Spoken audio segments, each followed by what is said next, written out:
Hey everyone! Welcome back to some more Let's Play Eador Genesis New Horizons modded. In the last episode, we started playing Eador Genesis again, after taking a 2-year hiatus. This game was effectively done, but having been asked by some of my viewers if I would ever play this game again, and being informed that there have been additional patches to the game since the last time I played, they were hoping I would at least take a look at it to see maybe the cheating AI bug I ran into is gone. Some people have said they've never even encountered it since they started playing the game. And so, we started playing the game again. And my goodness, it's been a lot of fun so far. Granted, we've only played it for like an hour, but the memories I had of the early parts of this game are flooding back to me, and it's been great to at least smash the faces of the first brigands and barbarians that we saw. It's been wonderful. And it's been so amazing to see you guys be so kind as well. Thank you so much for the comments welcoming me back to playing this game again, and for the enthusiasm you guys are showing in regards to this game. Thank you. That's always so humbling as a YouTuber to see when a video is very well received by the viewers of that channel. So thank you guys, I really appreciate it. In the last episode, we had hired our hero Daros, and we invaded the same shard that we had last invaded 2 years ago or so. I expected things to look the same, and while the landscape is the same, what we're seeing in these provinces is a little different. That was kind of unexpected. In any case, we are still in a bad spot. This was a swamp shard, but there was no starting swamps around us. In fact, we only had the gem income from our starting province, which was +4, and the gems that we took with us, the starting gem income, when we left from the astral to come here. This makes running a mage on this shard very difficult. The starting forests that we see all around us make a starting scout difficult, and the amount of money we were getting at the start also made it a commander tricky. So in the end, we settled for a warrior, and we started with the defensive skill upgrade, which played really nice with the dwarven shield we took with us to this shard from the astral plane. He's got an amazing amount of defense, and assuming we can keep his stamina up, he should be able to annihilate any of the enemies that we encounter. As well, lower level enemies. He's not a match for dragons. In fact, even most mid-level things will probably still cause Daros to have some trouble. But we secured all the lands we were able to secure around our starting province so far, and now it's a matter of gaining enough money to hire a second hero, begin upgrading our Demosthene, and, well, getting to it. To that end, we completed the Crystal Quest, and we took money as our reward, mostly because I couldn't cheat at that point. So I was forced to make a decision right then and there. When you choose a magical item as a reward, it can be any type of low magic item. It could be a really decent weapon for a low-level character to have. It could be a useless scroll. It could be a useless belt. It could be a decent set of armor. But the odds are of it being something useful is much lower than it being something good.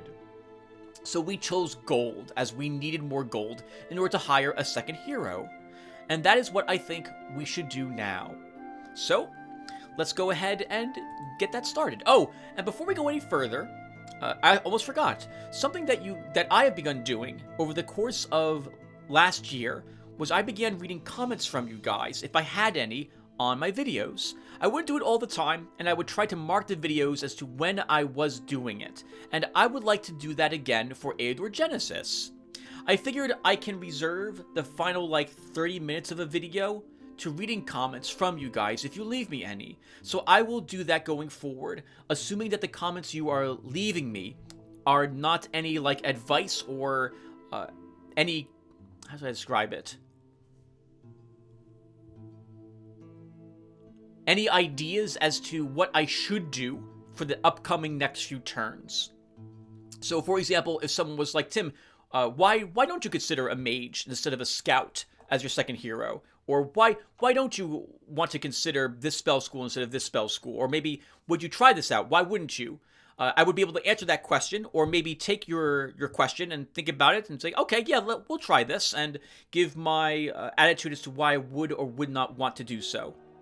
So, but if most of the comments I've gotten so far on this video, I've gotten 6 at the time of this recording. Today is January 16th, 2022, and it is 2:10 p.m. And right now, all the ones I have here are about what I've done so far, and how happy you all are that I'm playing this game again. So thank you guys very much. And so I will read the comments I've gotten from you at the end of the video. That also lets me save off all the combat, and then I can record the comments of my reading of them and responses to them in a separate video when I'm done eating dinner. Alright, so let's get started. We have enough gold and enough gems now to hire another hero, and I think we should absolutely do so. It is turn 13, and I generally always try to get a second hero before turn 20. The Crystal Quest, however, really determines how successful we will be at that. As you just seen, if you can complete the Crystal Quest as early as possible, that gives you a large influx of, almost always I'm choosing gold. In which case, well, we spend that money on a new hero in order to have someone else looking for other locations that our starting hero can actually fight. We might get lucky enough to find something that our starting hero can do, but I'm not going to rely on that. It's turn 13, and even though we made several large mistakes last video, I consider them large mistakes, we still ended up at turn 13 with enough gold and gems to hire another hero. What mistakes did I make? Well, in particular, when Darvas was located here, I should have immediately checked to see what locations were available. I would have noticed the forest guards at the fairy tree, and I could have gone there to hire a fairy, which is what I did later instead, and then attacked this province after that. Because I didn't do that, I went back here to this province to get the fairy in the army. Fairies are very powerful for scouts and for warriors in particular. Having that haste spell available to let them travel further, and in particular recover 1 point of stamina, is very powerful. We absolutely want that as early as possible. And the only reason I didn't hire a fairy to help us down at this province is because I knew we would be starved for gems when we arrived here. In any case, we doubled back here to get that fairy. Then we went back to this province in order to do the location, hoping for 2 brigands. That wasn't there either. We only had 1 brigand, so we had to go here next, a place where we've already been, to kill the brigands at another location in this spot. So I feel like we wasted 2 turns in total. That's a bit awkward, but, well, I'm rusty, so I need to remember how to play the game, and we're going to be making lots more mistakes of this sort. I fully expect to fail this shard, just as a heads up. So let's continue playing now with that mistake covered. Oh, and we also lost a slinger and a swordsman early on when we took out, I think it was one of these 2 provinces, and that was bad. We failed to kill the berserker, and instead of losing 1 person, we lost 2. Oof, that was rough, man. But we were able to reafford the troops in our army, thank God. Alright, so let's hire that second hero now that I've babbled long enough about other things. I was thinking about the hero that we want, and since we don't have any tier 1 magic schools constructed yet, and since we don't have a good amount of gem income at this point either, we're only earning 4, I think it would be smarter to hire either a commander or a scout. I'm thinking it should be a scout that we hire next.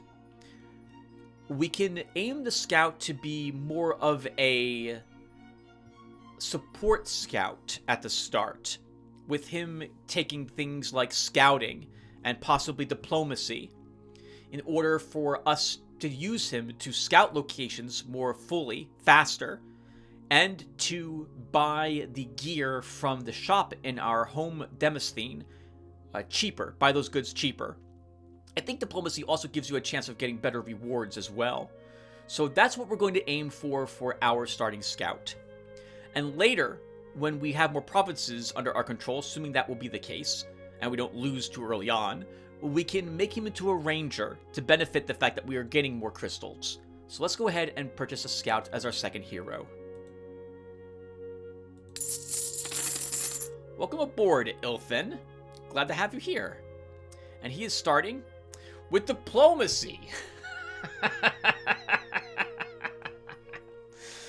Well, I guess I should be glad about this then. I would rather have had almost anything else than starting diplomacy, but we don't have a choice. So this is what we get as a start. Okay.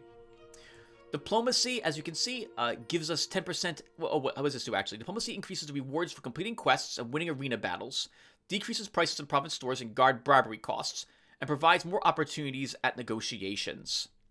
So the rewards here are not rewards for clearing locations of hostilities.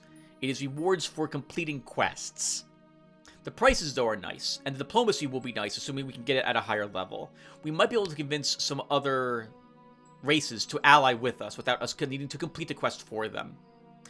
We're starting with actually an Icarus as a unit. That's interesting, and I'm glad to see we actually gain it to start.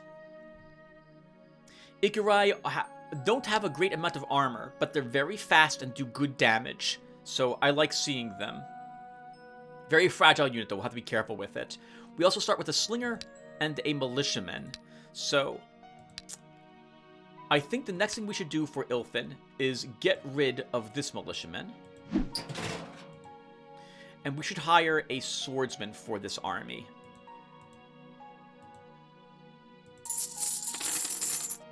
Nice. The +1s, +3, by the way, in case you forgot what this is. This is due to the alignment of the army. Swordsmen are lawful. Our Icarus is a champion of light. It can't be any better than this. And our slinger is neutral. But our Astral Master is also good aligned. And that is why the Icarus had +1 morale. And now these guys are getting +1 morale because the Icarus is helping shift the alignment of the entire army towards good, and they all get along with each other. It'd be tempting to get the healer, but I'm not going to get that at this moment. Instead, with that cash, we will purchase the workshop in order to buy Ilfin some starting armor.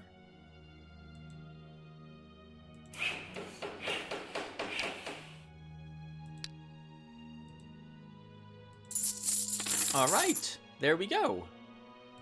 Next, Daros actually has some Daros has some arrows on him, and I would like to give these to our scout. We can then send our scout here to pick them up, or we can send our scout over here to... Well, we have our scout go here to get them from Daros, and Daros can do a battle here. Or we could have Ilfin stay here and move Daros down in order to drop the arrows off. And while Daros is there, we could have him visit the crystal to get another crystal quest. I think we will do that. So Daros will go here. We should build another pub, since we have a little bit of cash left over and we haven't built a structure for +3 more income. And Ilfin will explore this province. He's got an army with him, so I'm willing to risk him being ambushed in this province. There's always a chance you could have an encounter that you're not ready for when you just send like a lone hero without any troops with them out exploring, and I never like doing it. I always will have some troops with them, because if you can win that ambush, you get a really nice reward of some sort for it. Good money, decent gems, and a decent... It's like you got the crystal quest completed. You don't get quite as much gold or gems, but you do get some, like a decent amount, and you get a good magic item of some sort, or at least a magic item of some sort. And it can be like a high level thing too, like a tier 3 spell, for example. So I never like exploring without that hero having something with him to help him with that fight. This is especially true for Ilfin, who has Diplomacy 1, as opposed to any other type of combat skill. Alright, and I think that's it for our turn. Let's end our turn.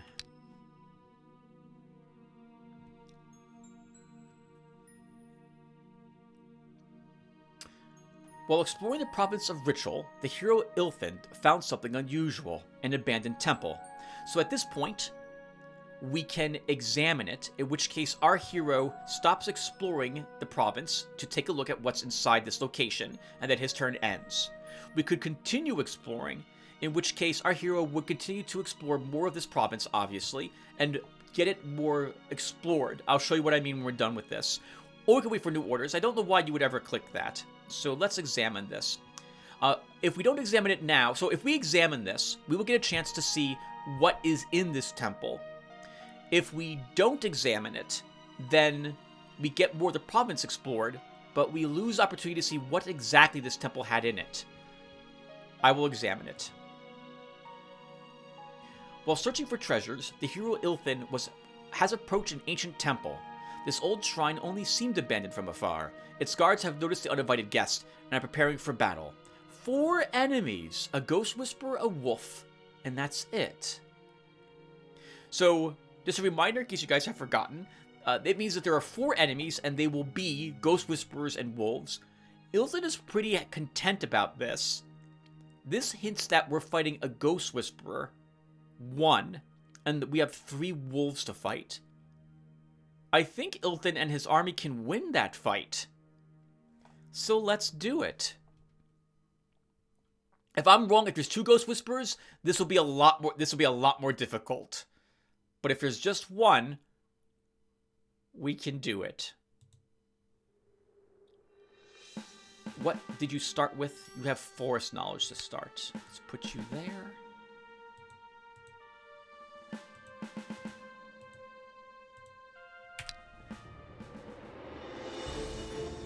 Okay, it is 1 ghost whisperer. So, a part of me... Okay, everyone, so I apologize. I am describing everything, assuming that you guys don't remember how things work. I will not do that any longer. I will stop to look at new units that we see, but I will assume that you remember how all the old units work from now on. If you don't know or you haven't seen me play this game before, again, there's like 100-something videos in this playlist, so you can go and watch them. If you want to understand about how this works or what these units do or stuff of that sort. So let's just start. So he's going to drop that totem somewhere around him, and if I can kill him this first turn, which we can't do, we'll stop him from doing that. But he doesn't have any ranged armor, and I don't think he's going to move back and then summon it. So let's just pummel him. I forgot to give him spells, by the way. I have that tier 1 spells, tier 0 spell school here, the library. I should really be remembering I have that.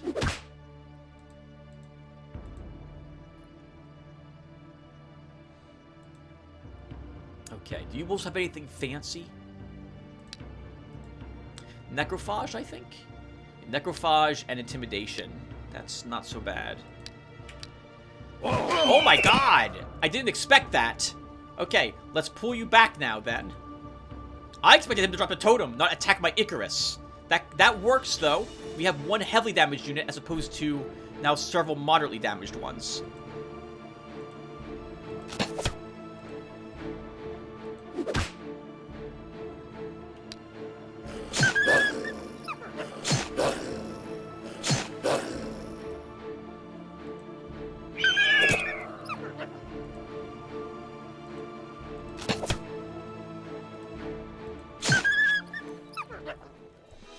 Piece of cake! $9 and 2 crystals. Oh, wow. And our Icarus gained a Medal of Defense. +2 defense. He has no defense normally. And it's only +3 gold upkeep. We're earning something like 40 gold, I think, per turn. So let's take this.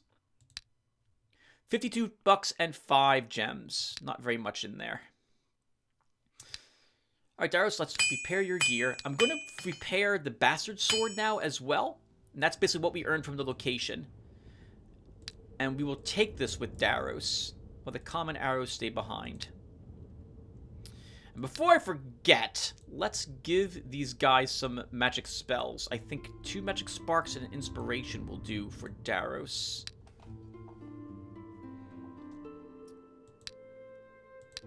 And as for Ilthin, he takes these other arrows. Ikarai, you are badly hurt. But I don't think I need...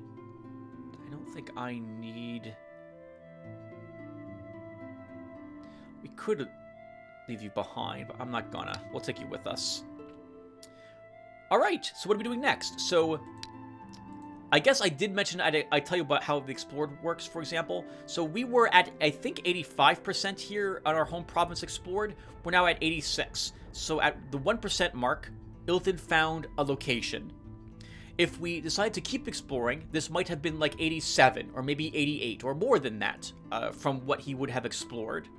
But we decided to look at that location instead, and I'm super glad we did. That was not a difficult battle, and now we have a level 1 scout. Oh, no, we don't have a level 1 scout. We have a level 0 scout. Okay. Let's go ahead and head up here next, and we'll see what the... We need to get... Okay.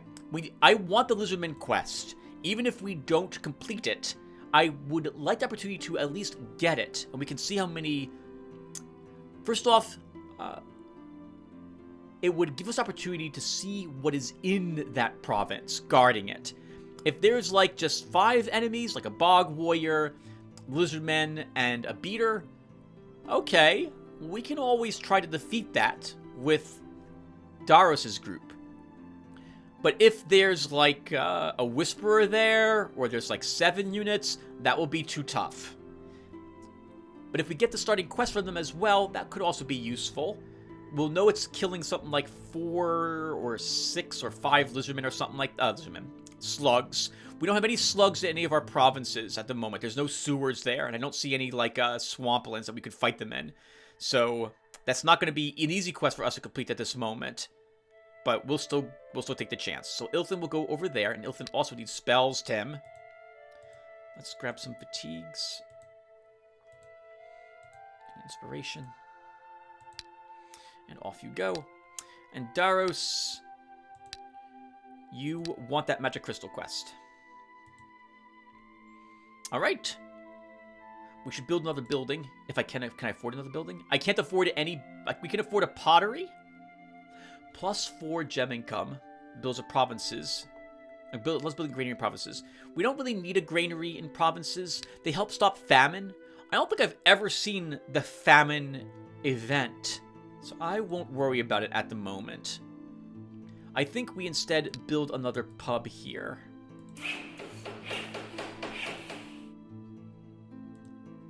Let me double check.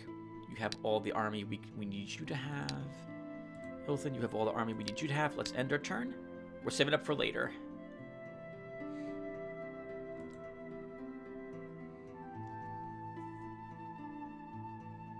Now, it's probably going to be brigands again. The crystal has a habit of always giving you the same type of thing to kill whenever it gave... Like, what you got to kill first, that's what you get to kill on the shard. Sometimes it will mix it up, but most of the time, it'll be the same thing. The hero Daros has reached a magic crystal through which astral energy streams out into this world. According to the ancient law of Eador, mortal heroes can receive special quests here. Choose a quest of low difficulty.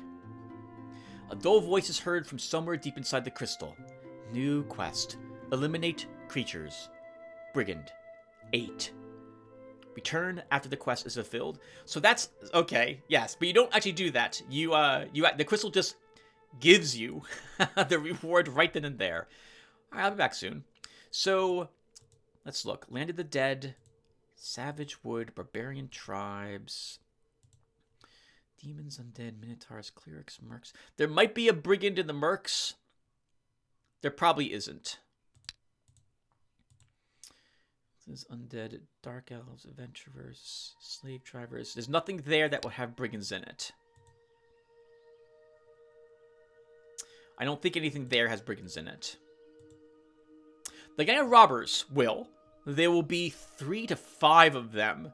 There'll probably be a brigand leader, 2 or 3 other brigands, like 2 thugs and a few archers. There might be an assassin there. We will want to destroy this at some point in the future anyway. Daros' army, I don't think is strong enough to do it now, though. We need like one more level or a good weapon on Daros. That would only be maybe half of the brigands we need. I don't see brigands anywhere else. Okay, so we'd have to explore out more or get lucky and find a location somewhere. Ilfin will still go, yep, to the Lizardmen to get that quest. And Daros, since we brought you here... Actually, first, can we build anything?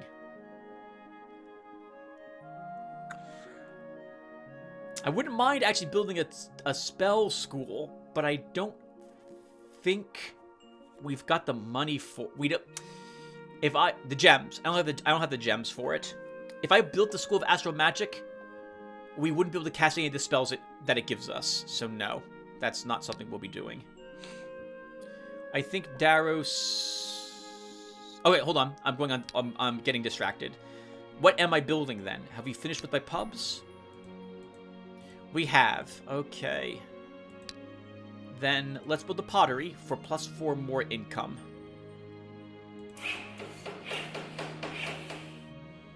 We could now build granaries in our provinces to stop the famines from happening, but I don't think we'll do that at this moment.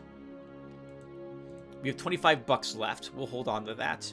And now Daros. What do we want to fight? So I don't know what the Elithids consist of, but it's probably way beyond us, so that's a no. If the undead here are like 5 units, like 3 skeletons, 2 skeletons, 2 zombies, and a bone spearman, that's doable for Daros and his group. If it's something like ghosts, that's not doable. If it's something that has ghouls in it, it would depend upon how many ghouls are present. So this is tricky. We'll think about it. Dark elves might be doable if it's only the girls with crossbows. If it's like 4 of them with a single mage, priest support, we could do it. It'll be aggravating, but we can do it. The Witch Circle will be like shamans with a sorcerer, perhaps. We don't really want to do that battle if we can avoid it at this moment. Slave drivers are doable if it's like 5 or 6 kobolds and 1 slave driver. If it's 10 kobolds and 2 slave drivers, that becomes a lot more difficult, but we might still be able to do it. There is adventurers. I just realized that. We can kill the adventurers. Our group should be strong enough for that. It all depends upon what the elf looks like. I guess it also depends on how many of them there are. If there's 5 or less, we can probably do it.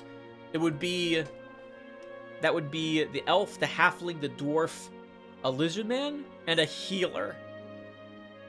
Or a thief. If it's more than that, we potentially have a pikeman to deal with, and that's too strong for us. So we'll try that. And let's see how this goes.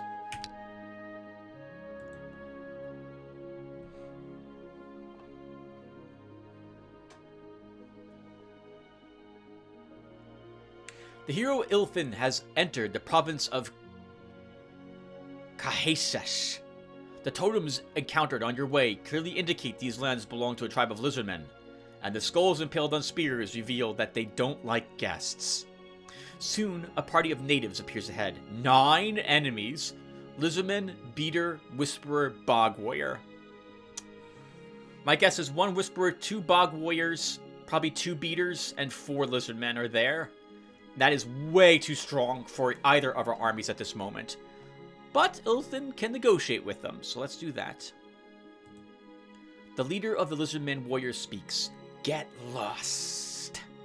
Can we talk? What do you want to say to me, stranger? I offer you an alliance. Alliance? We don't form alliances with those who are useless to us. And how can I prove I'm useful? Too many slugs are breeding in the surrounding lands. If you kill 6 creatures, we will agree to the alliance. Deal. The hero Daros approaches an ancient crypt. It looks like a burial vault of some ancient ruler or great warrior, and one is sure to find something valuable among the belongings of the deceased, and to encounter those guarding the peace of the dead as well. 4 enemies: elf, dwarf, halfling, lizardman. Yep, we can win this. This won't be too difficult. We might take a bit of damage from the elf, but we will see how it goes. Okay. And I think I'm content with my setup.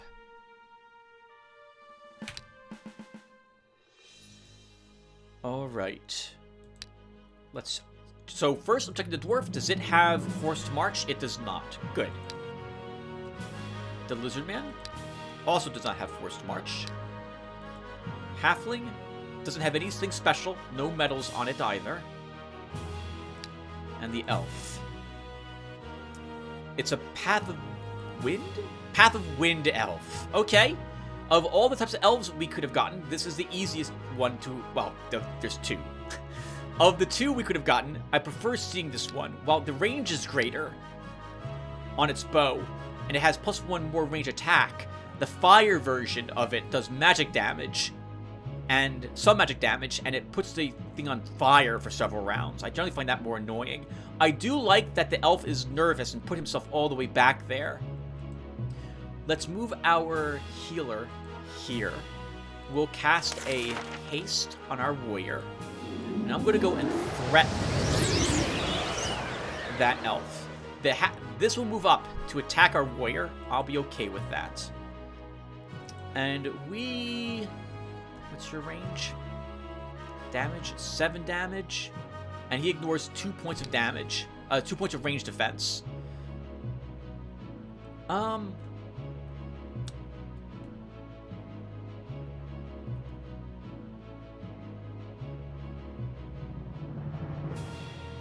I think we move our army back. This way, the only target they can actually manage to hit this round with their range and melee attacks is our warrior. And Daros has good defense. Let's start.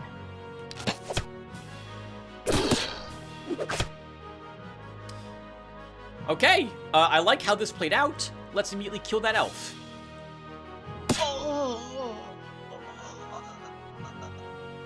Nice! And now we got to get our army back up there and fight them. So... Oh, hold on. You have a medal. What is this? Increases energy control by 1. Oh! The ability skillful spell grants the ability skillful spellcaster by 1. Gem upkeep +1. So he ignores 1 point of ranged magic defense with his ranged magic attacks, which he has none of. And spells cost him, I think, 1 less to cast all the spells he can cast, which are none. So that worked out really well for us. Let's cast haste on this guy and send him up here. And the Lizardmen will probably attack him.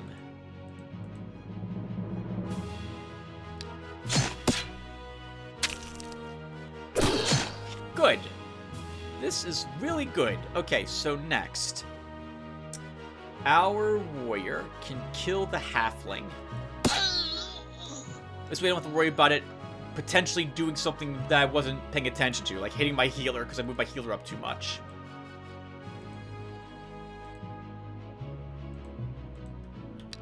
Move back into a defensive line like this. And that's good. He'll probably move up and attack this guy again because his morale's a little less. He'll attack our warrior. I'm fine with that too.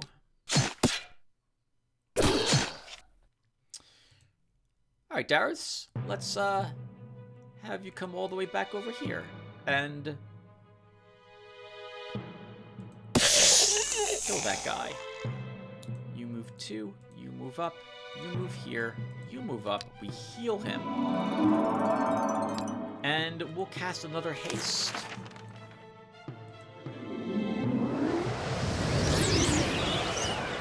Okay, Darius will just rest. Actually, no. Darius will switch his to a different weapon. So, the dwarf has got good defense. 4. It's not the best, but it's decent. And 2 more, thanks to parry. He has only 6 counterattack, though. Darius will drop down to 5 melee defense if we switch his weapon to something more powerful.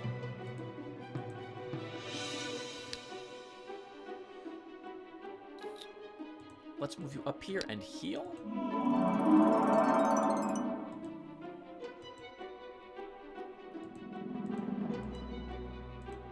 And we'll use another haste on him. That's good. Okay.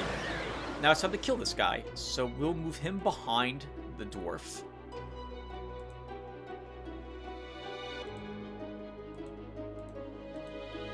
Okay, we're all around him now.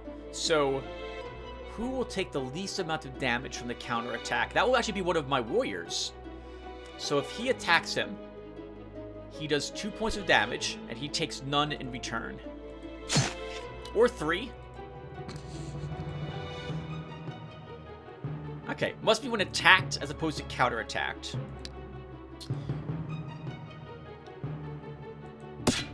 Nice. 12 damage, and now he's almost dead. That's unfortunate. I can't heal with my healer at all. But it shouldn't matter. Let's get more experience for my level 1 guys. Well done, Daros. +1 command. Holy crap! What the heck, Daros? And I'm not gonna say no, but God, this is really lucky. All right, +1 command is phenomenal. What do we want to give him for a reward? So, hit points +3, stamina +1, regen +1 at tier 3 for Constitution. I'm not sure. You know, so it would be thematic to give him blacksmithing, but we don't need the income. Stunning blow is nice, but I don't know if I knew we were getting like a mace as a weapon at some point in the future, like a powerful mace, I would totally take this to increase the amount of stunning blow that he would get. But right now, I don't know if this isn't in the cards for him. I think we get a point of willpower for resistance +1 and morale +1. We'll be glad to have the resistance later when we start fighting things that have range attacks, as we saw earlier with that shaman. So let's begin making him a truly defensive hero, and we'll take this. +1 hit point or +1 counterattack? Let's give you a counterattack, swordsman. Resistance +1 for the fairy, or healing. Let's give her healing. Increases the power and duration of spells by 1 and summoning power by 4, but costs 4 more gem upkeep for our fairy. We can't afford it. That'll be all the gem income that we have currently. It's just too expensive. No. As useful as it is to have +1 more duration for haste. Raise Skeleton, Magic Weapon are the spells we get. Interesting. So first, let's put back the shield and axe for Daros. And let's talk about what we earned here. Raise Skeleton will not be too useful to us unless we have a Necromancer or a mage with just even summoning power. It'll be a weak creature. On one hand, it's kind of nice to raise something in the back of the enemy's lines if you drop something back there to start with, because you need a corpse to summon one. But gems are in high demand on this shard, and we wouldn't be keeping it until much later in the game. So I don't think we'll assign this to Daros or to Ilthin. Magic Weapon. It gives you more attack damage, +2, for all attack attributes. Lasts a while too, and gives you 2 more ammo, which could be really nice for either Daros or Ilthin. I think Ilthin would benefit from it more, but Daros will put it to use before he would. Because Ilthin has a kind of a weak army. It'll be very tricky what we have him fight.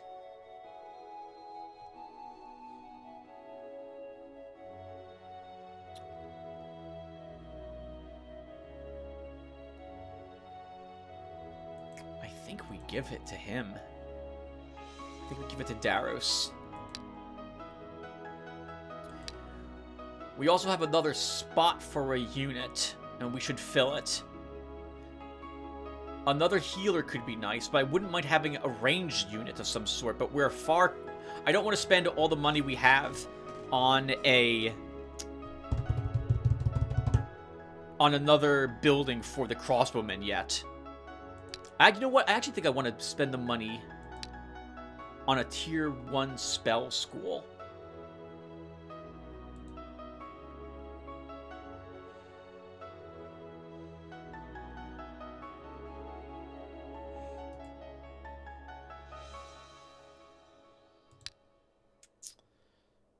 I think we take the School of Astral Magic.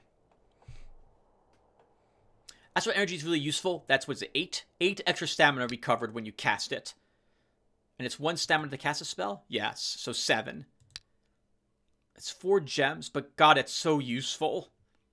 So yes, I think we build the School of Astral Magic. And now Daros won't need these spells anymore.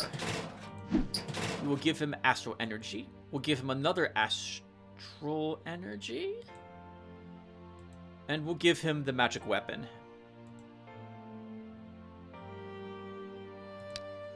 Okay. Daros wants another unit with him. And I don't know if we can afford the Healer now that we've given him rank 1 spells that I'll want to cast occasionally.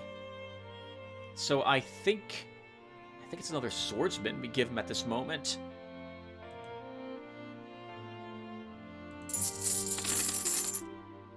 We can always leave a Swordsman here for Ilthin later when he gains a level, if he gains command.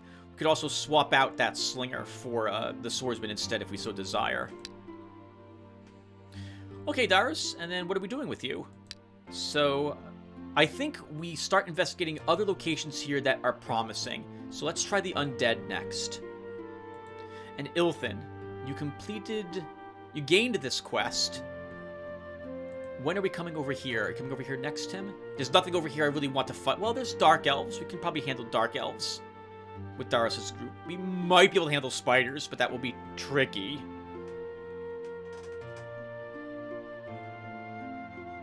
Maybe battle mages. You can probably kill the adventurers, and you might be able to handle the magic. Okay, magic getters. Since I think Daros will eventually end over here to continue leveling, why don't we send Ilthin over here to explore and see if we can find more locations for him? And that will do.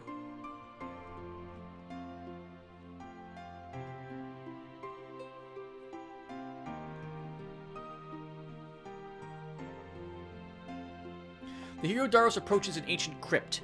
It looks like a burial vault of some ancient ruler or great warrior, and one is sure to find something valuable among the belongings of the deceased, and to encounter those guarding the peace of the dead as well.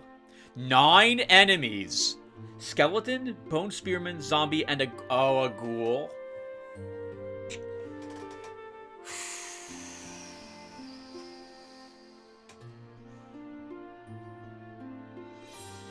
If there's 1 ghoul here, we can do it. We'll lose units. We'll lose most of our units, but we can do it. If there's 2 ghouls here, we have lost. We won't win. We can't do it.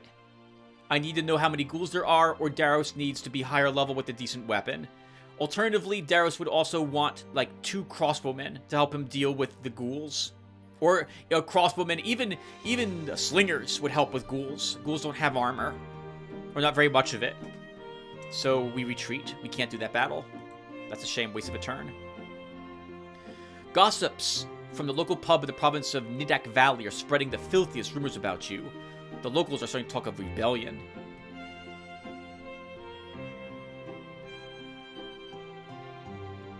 Set the pub on fire while all of them are inside. The fire kills quite a few people, mainly village bums. Several gossips managed to escape death, but since the pub is burned down, they don't have a convenient place to spread their filthy rumors from anymore. Serves those scoundrels right. That's an evil action to do, and now this province hates us for it. But we didn't have money to do it any other way.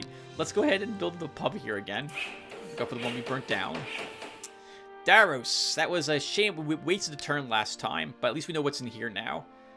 So, let's try a different location here. We'll try the Dark Elves next. And Ilthin, you begin exploring. And that's it. We don't have enough money to build anything else. Save them for later.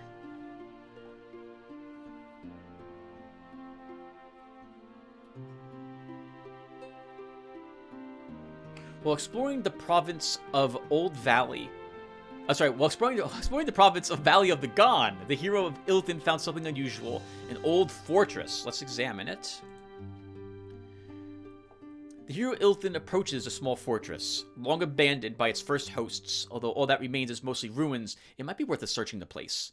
There is one problem, however. Its new owners won't allow that. Their belongings will make some excellent spoils of war, though. 5 enemies: bowmen, swordsmen, pikemen, crossbowmen, ironclad.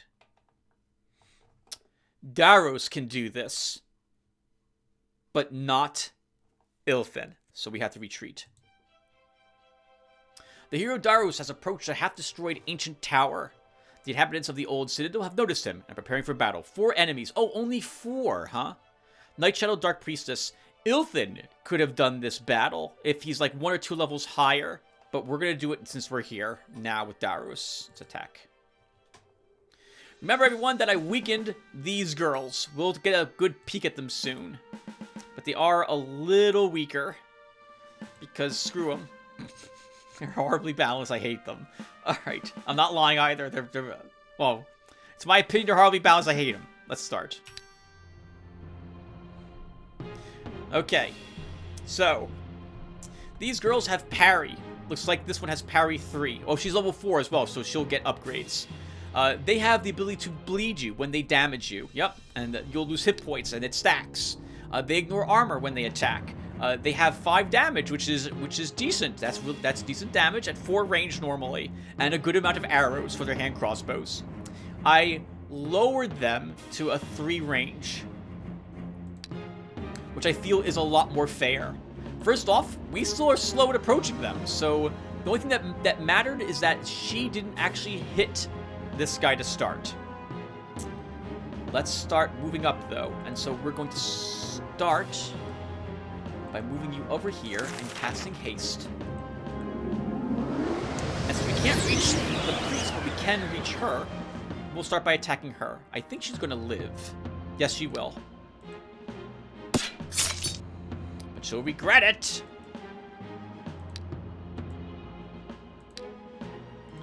So, God, I hate them so much. We're gonna move up, though. Everyone moves up, and you get to watch what happens when they're able to hit someone with all their attacks. Okay, not terrible. You're bleeding. You'll take 2 damage for 1 more turn, and you'll take 1 damage for 1 more turn. And she was healed by the priestess, so we will go ahead and cast a haste spell on this guy.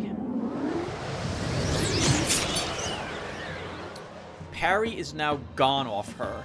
I'm going to attack this one. We pull you back. We move you up. You block for us.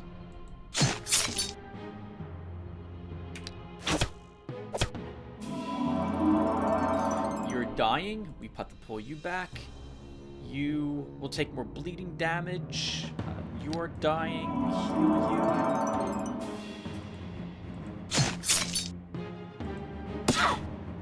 Kill her.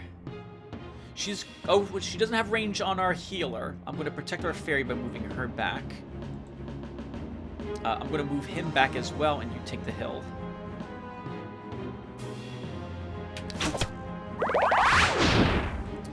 You're gonna die! Let's move you over here and heal you.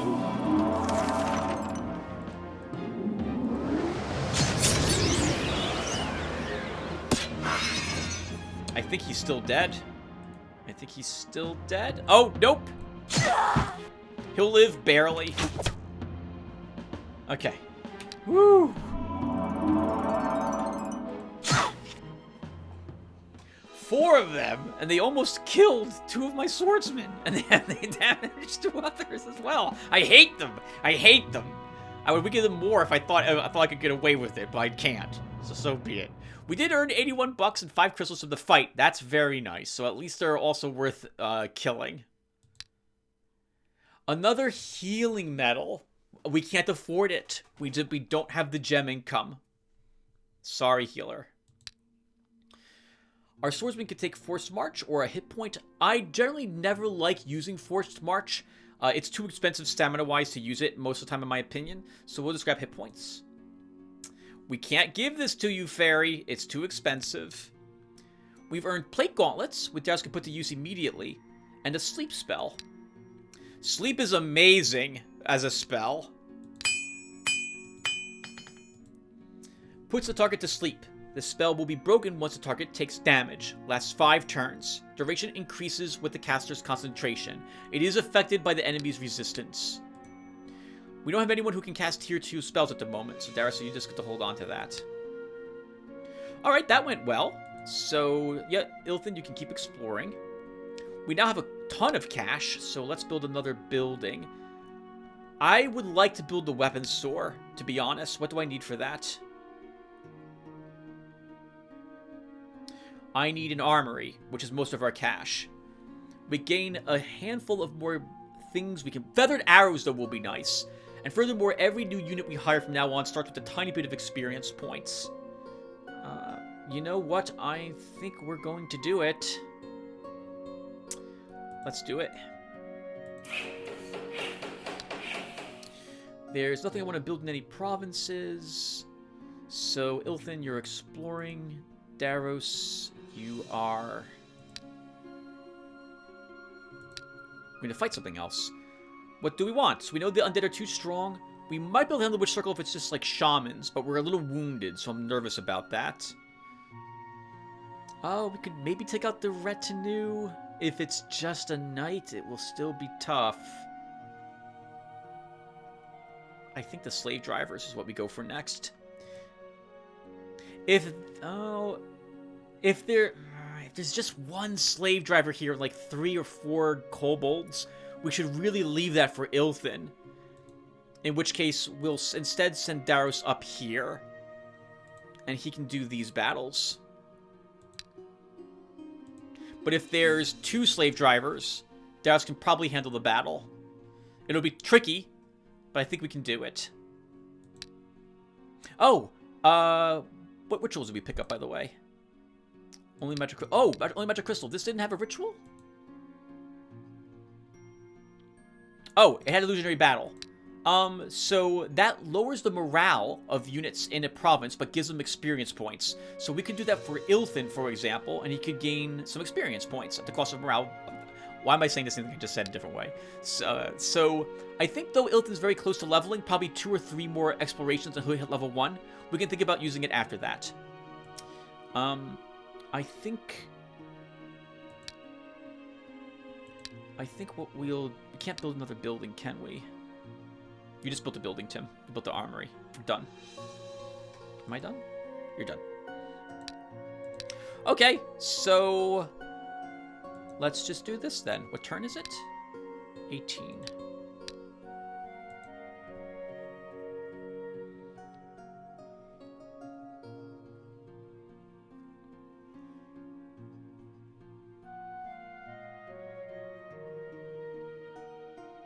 The hero Ilthin has returned from his trip. He did not find anything unusual, but he managed to explore 4% of the land in the province of Valley of the Gone. +1 magic, he leveled up now. What do we have? Looting +1, scouting +1, diplomacy 2. I will want one of these. Man, diplomacy 2 could be useful with the minus 20% prices. I think we take diplomacy 2. We take it. The hero Daros has approached a half-destroyed ancient tower. The inhabitants of the old citadel have noticed him and are preparing for battle. 8 enemies. Kobolds and slave drivers. So my guess is there are 2 or 3 slave drivers and the rest are kobolds. We're hurt. Otherwise, I think we could do this.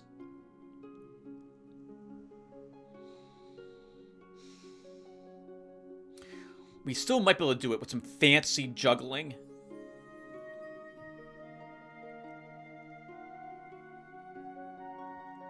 So, slave drivers can summon slaves, which is annoying. And they'll summon like 3 of them each. If there's only 2 slave drivers, we can handle this. If there's 3, we will be overwhelmed by the amount of fighting we have to do. I think we retreat. We come back for this later. Okay, Ilthin, you leveled. You gained a point of magic. I think we keep exploring, though, one more round.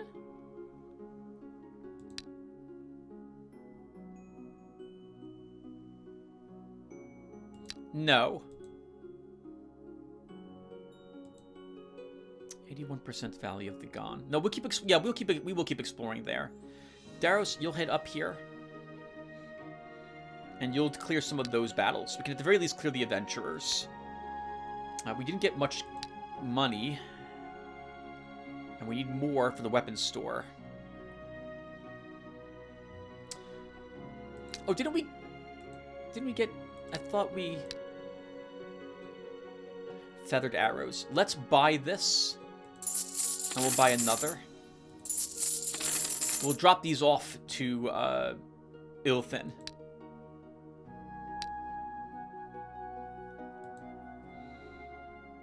I feel like I'm wasting turns. I think we might have been able to handle that battle, but I'm not sure. Generally, the hero's warning is mostly always acceptable. You can really abuse the AI, though, with certain spells. You can take on things that are much stronger than you, depending upon if you're willing to do that or not. I'm thinking of Necromancy's Tower and Summoning Spirits in particular. But generally, I don't do that. And in particular, I do pay attention to what our hero says. Keep exploring. Alright, Daros, so let's trade. So... Oh, I bought the feathered arrows and didn't take them with me! What the heck, Tim? Oh, it's too late. Alright, so... Daros, you'll go in here and kill the adventurers. Ilthin, you'll head back here. You can gain some spells. You can gain those feathered arrows. Now I want you here, in case we get a lot of cash, to visit that store. And what do we have here? Okay, right. I can't believe I forgot the arrows. It doesn't matter in the end. We are doing adventurers to start. How hurt are my people? There, everyone's fine. Okay, yep, let's do it. Actually, is there any buildings that I can build? Nope. We should actually hold on that money, Tim, for one of these stores.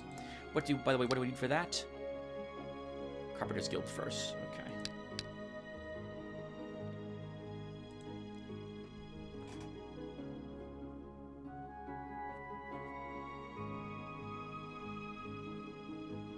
It's a bit awkward because I'm juggling heroes back and forth between provinces. I don't like this. I always feel like that's wasting time.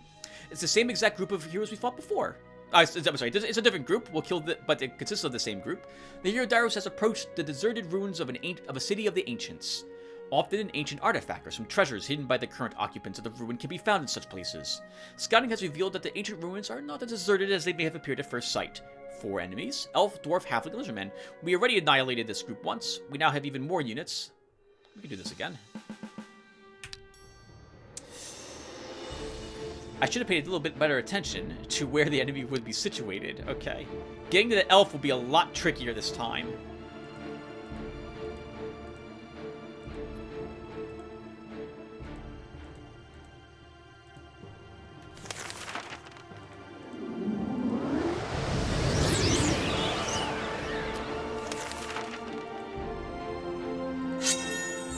In fact, I don't think we'll be able to.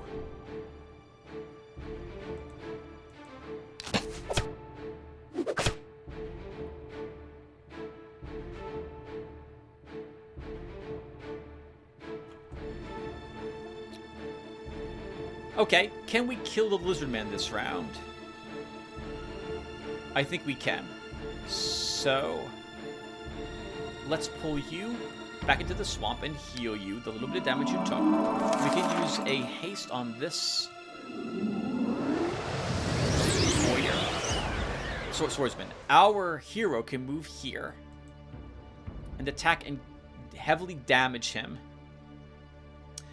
He'll be counterattacked for 9. He's got 7 melee defense, so he should take only 2 hit points in damage. And now, this swordsman can move up and hurt him even more, if not kill him. Didn't kill him, but he's almost dead.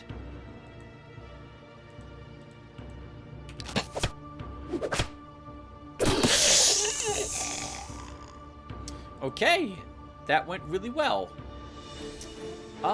Let's... I don't like seeing him on the hill. Dwarves get bonuses when fighting on hills. Let's move you here.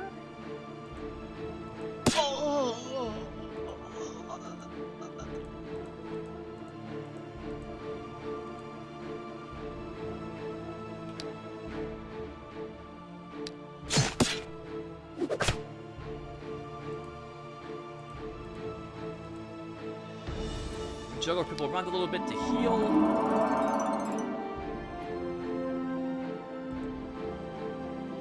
Haste is leaving our warrior at the end of this round. Kill that guy as well. Haste him again. Seems like a real waste to bring all these swordsmen with him now, because we're not really using them at all. Are we? In the bigger fights, though, we will totally make use of them. Let's dash our warrior back to get healed. And we definitely don't want him getting that hill. Darn it! I said I didn't want that. So let's move all you around a bit. We can move you here, and we'll cast a Astral Energy. Heal yourself. Okay. And now we can kill this guy.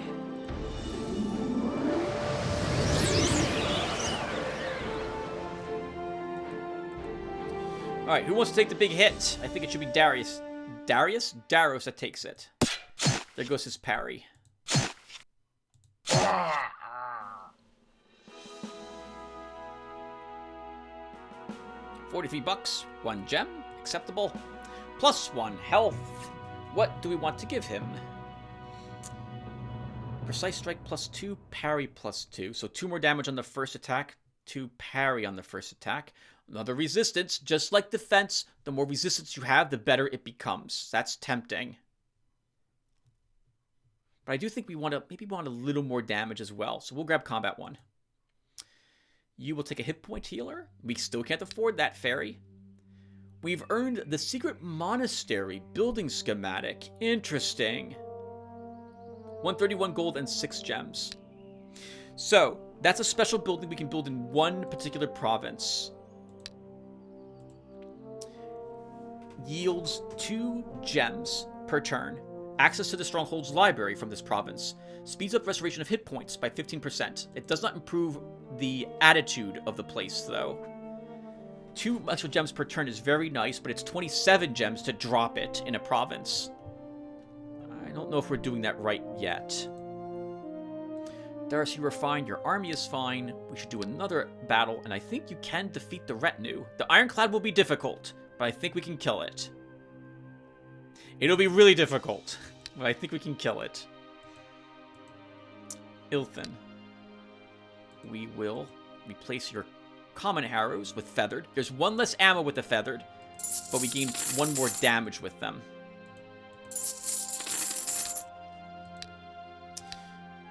Now, for magic spells for you. So I don't think we need an inspiration. We want an astral energy. We'll take an astral thief. We'll take another astral energy. And that will do. So we know there's... I don't think there's anything here that we want you to fight. The tailor store could be useful because we have the money to afford that hat for Ilthin if I decide I want it. But I think we will instead explore at least 1 more round. I would like to buy 2 things from the tailor store if I can when I go there. So we'll need more money for that. Alternatively, we also have the money now to buy the weapons store. But we're not going to be back here with Darius for at least 1 more turn. So we'll hold off on that. Let's just do this. Well, we should build the building, Tim. You should build a building. What do I want?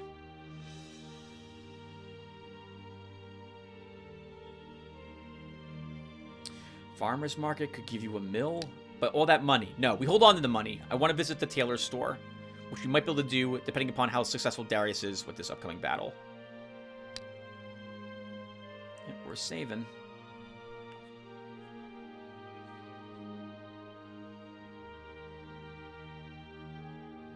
I don't like how long it's taking the AI to take its turns. I'm super nervous. It's already like level 20. While exploring the province of Ritual, the hero Ilthin found something unusual. A lookout tower. Examine it. The hero Ilthin approaches a fairly strong, relatively new, and well-protected tower. The inhabitants of the tower have noticed him and are preparing for battle. 5 enemies. Night Shadows and Dark Priestesses. There's 4 Night Shadows and a Dark Priestess, is my guess. Or there's 3 Night Shadows and 2 Dark Priestesses, but it's probably the first. I don't think we can win with Ilthin. He's not strong enough for this yet, but he might be 2 more levels from now. We retreat. And Darius will take on that group we saw earlier, the retinue. He should be able to beat this group.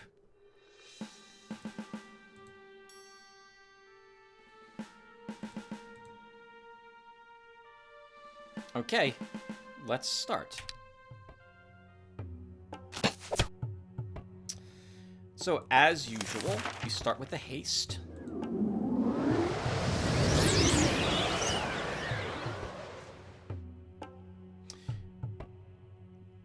This guy has Force March, the others do not.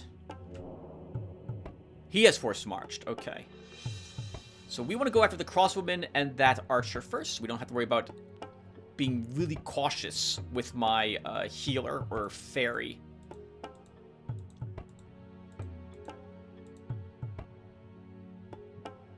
That's good.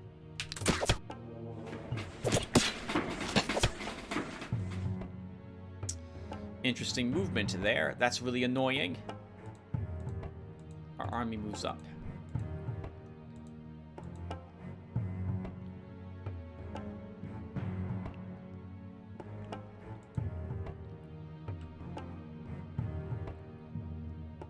Let's talk about the Ironclad briefly, because I feel like I need to. Ironclad is a leveled up, a tier-upped swordsman. You can't hire them normally at tier 2. They're not available. But when you level up a swordsman, eventually, this is what they become.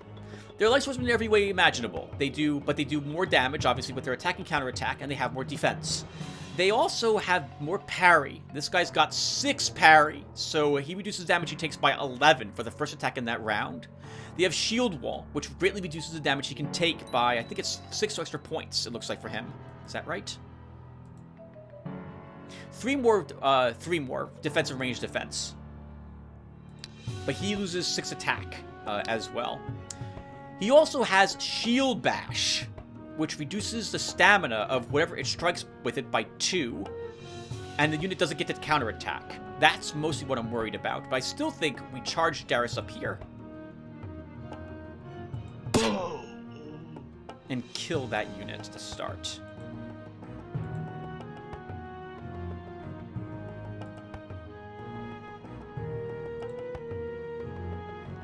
And that should be good.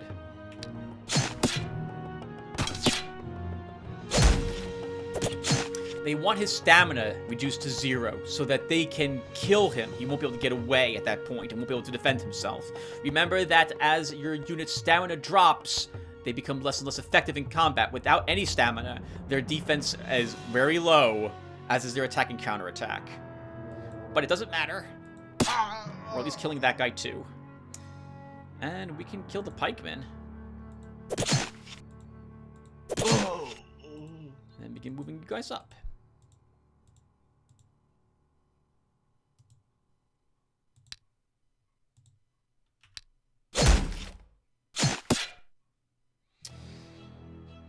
Okay, and now we can run Darius away. Heroically. Heroically run him away. And we heal him a little bit. We re-put... Actually, we can wait on haste around. And we can protect him a bit.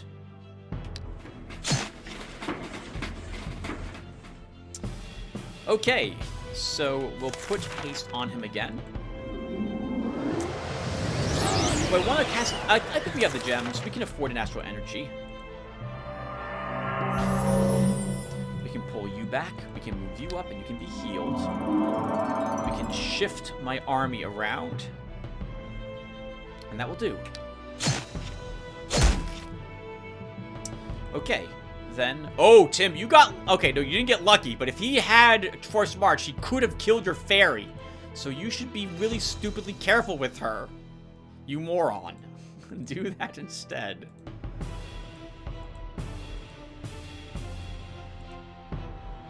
Okay, let's get rid of his parry. Take away some of his, more of his stamina. He's almost dead.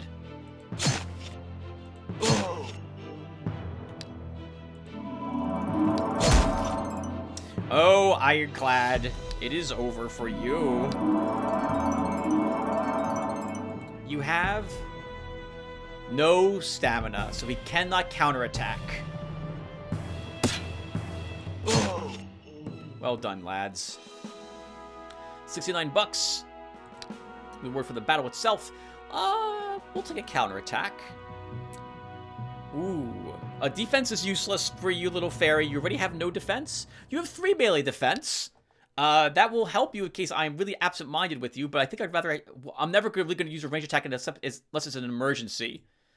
But if it's an emergency, I might be glad to have +1 more range attack with you, so we'll take that.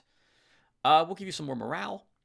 It's garbage. We gained a simple wand and sandals. The sandals we can equip for +1 more stamina, I suppose. 126 bucks and 77 gems. It's not very much. Daros, we will have you try to fight the monster catchers. I am really nervous about this because of Igni. I am really nervous because of Igni. We're probably just going to lose someone immediately from the Witcher, but I'm going to try it. If we do lose, if we lose the healer immediately, okay, fine. We'll hire a new healer. If we lose the fairy immediately, I'm gonna reset back into the past. I don't want to lose that fairy immediately, 2 of them. All right, Ilthin, what are we doing with you? You are going to keep exploring for 1 more turn, because I want a little more money before we go into that tailor store. Yep. All right. Let's do it.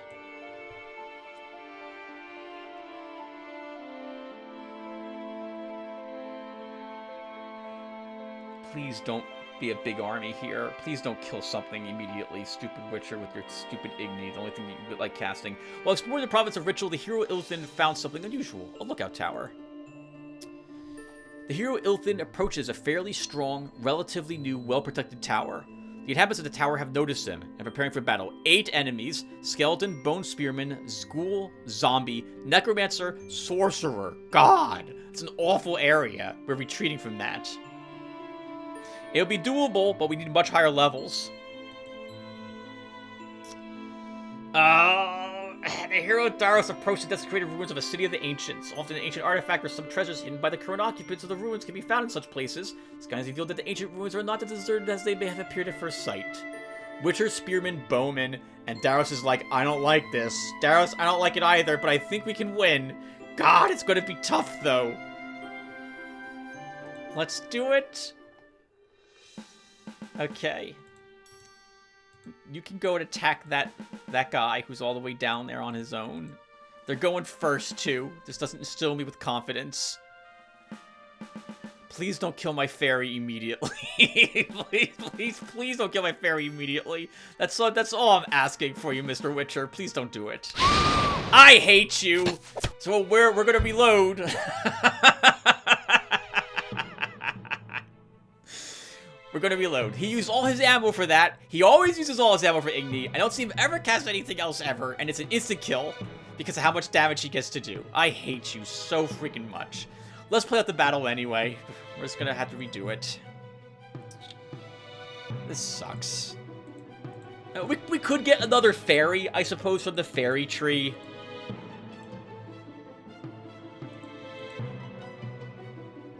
Darius, what am I doing with you? Magic weapon. Let's use magic weapon.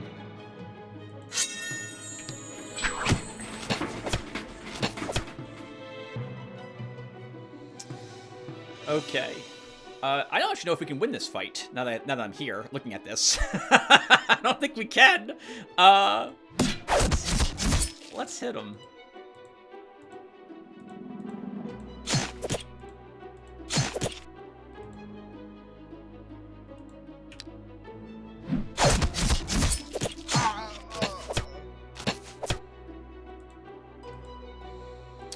Okay. That could have been a lot worse.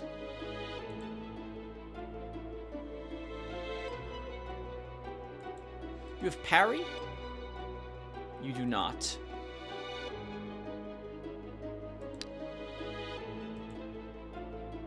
You have first strike, which is really annoying.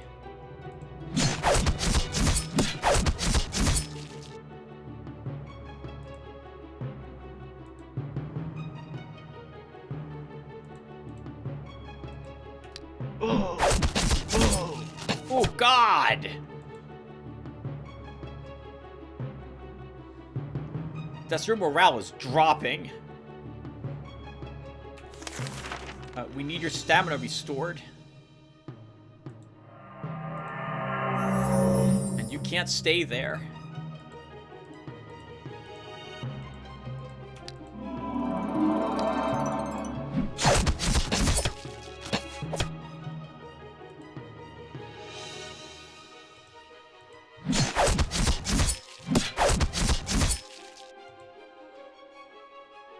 No! Not my healer too? Oh. I hate you. I hate you so much, Witcher. I hate you so much.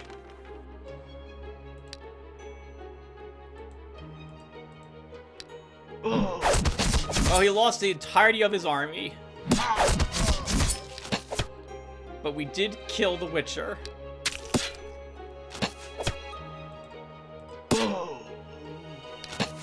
This will have to be something amazing for me not to revert to the past.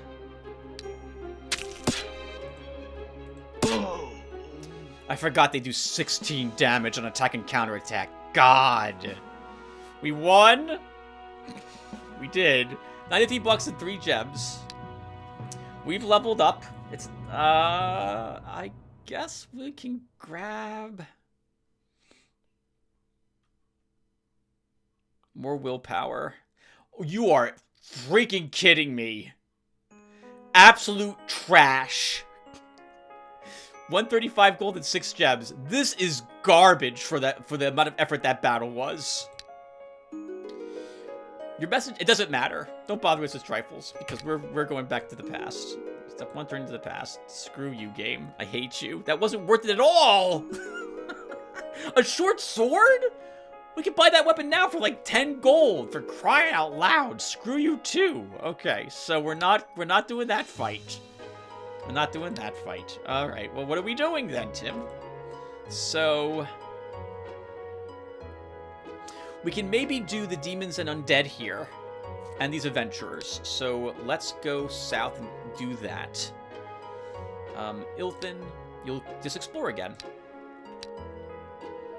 I mean, that's not that bad, but if I do that battle in the future, if Darius can do it by himself later in the future. We just need more, or possibly he can, but he needs a good weapon. You know what, actually? Why don't we solve that problem?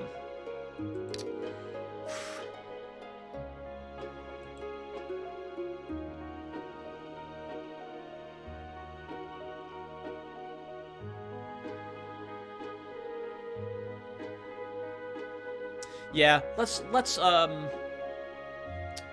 is that worth it, Tim? 243 for losing 1 attack, getting 1 counterattack? I think it is worth it. Let's do it. It also gives you some income, plus 2 more income per turn. So we're still exploring. You're now heading back here. Signal for later. That's a shame. We've run into the past already. Well, man. If we got a good reward, alright, I would have kept it and repurchased the army. But come on now. That's just trash. Utter trash. Look at there. This is what we saw before. Yep, this is the Undead. We can just retreat from that. Okay, so Darius. Repair your gear. We leave this behind in case we ever want that. And we no longer need this hand axe. We're going to buy you a mace instead.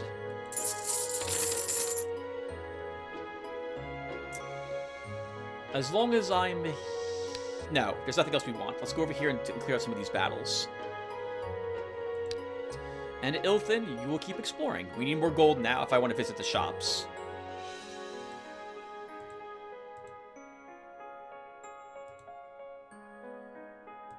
How many shops are over here?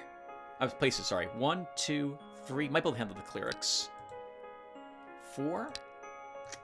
You know, it might be wise to send Ilthen over there and explore. Maybe we can get lucky and find another province. Or, well, no. Because the money I'm going to get with Daros can be spent by Ilthen at the tailor store. We will keep exploring here. And we've almost played for an hour, everyone. We'll have 10 more minutes. So I think we'll do one more battle. 3% keep exploring. What turn is it? 24. Yeah, 24. Turn 24. It's still pretty good. Still in the early game, but about to enter the mid game. Let's fight some demons. And Ilthen, you can keep exploring. We should really build another building. But I want the no, I want the money. I want the money for the other store. Let's keep exploring. I really want to buy 2 things if I can from the store at once. This way I don't have to go back to the store for some time.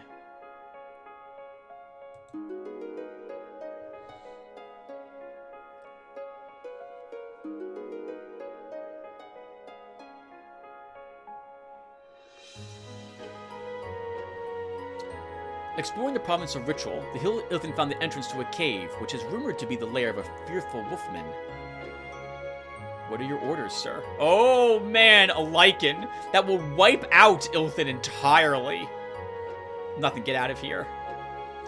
The hero Daros approached the deserted ruins of the City of the Ancients. Often, an ancient artifact or some treasures hidden by the current occupants of the ruins can be found in such places. Scouting has revealed that the ancient ruins are not as deserted as they may have appeared at first sight. 5 enemies, imps and spawns, this is what we're here for. Okay, so I'm just a little nervous that we're gonna lose our fairy right away. Let's put you over there.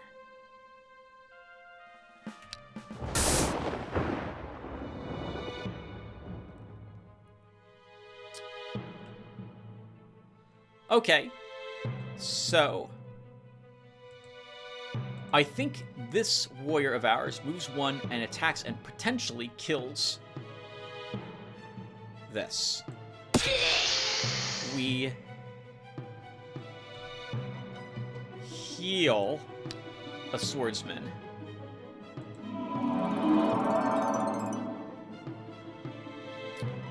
Our fairy flies down and will actually put haste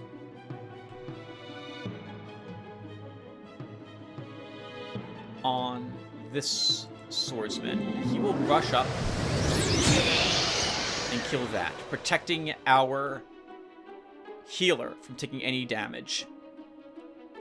Now we prepare for their charge.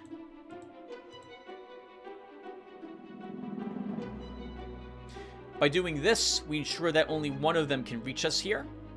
As opposed to if I move this guy up here, this guy would move over here and attack him. So I think I like where I'm located.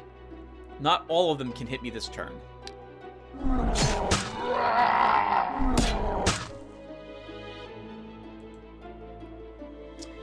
Our healer can move up. You can move away to be safe. This guy can take the hill. Gives him a little more defense, and we can attack this. You can move over here and kill it. We can move you up. I kind of want to block this one in. You do 8 damage. It might not kill him. So let's have this guy attack him. Never mind. We move you up now, and you attack this guy.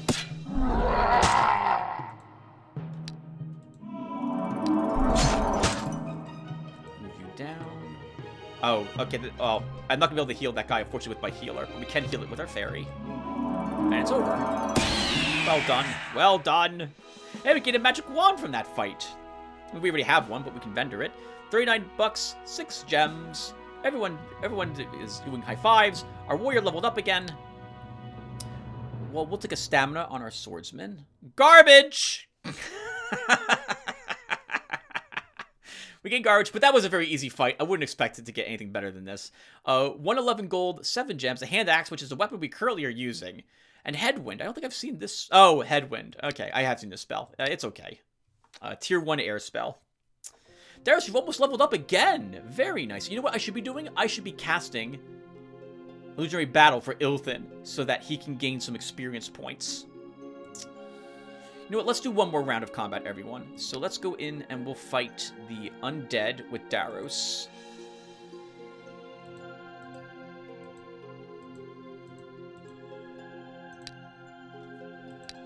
And Ilthin...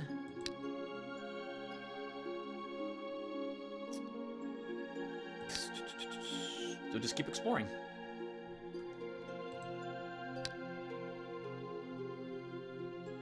I don't want to build any buildings because I want to go into the shops next turn.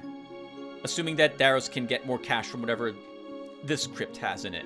These crypts have been filled with nightmares, though. I don't know what's going to be in this one. Hopefully it's a battle we can win. Come on. Give me something easy. Why didn't I cast Illusionary Battle? I just mentioned I could cast Illusionary Battle. I didn't cast it. Hero Ilfin has returned from his trip. He didn't find anything unusual, but he did manage to explore 3% of the land in the province of Ritual. 6 enemies, skeleton, bone spearman, and a zombie. This is easily doable by Daros. Let's attack.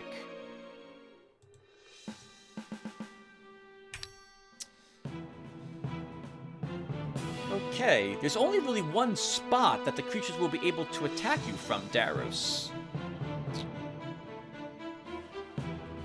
Let's move you 1. We'll go ahead and give you a haste. And then we move you here, and you'll cast a magic weapon on yourself. My army is probably not going to be used in this battle.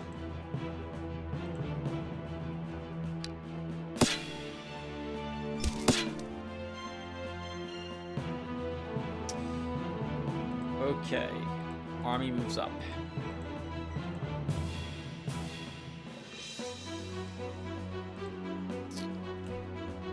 Can kill the skeleton, can't kill the zombie.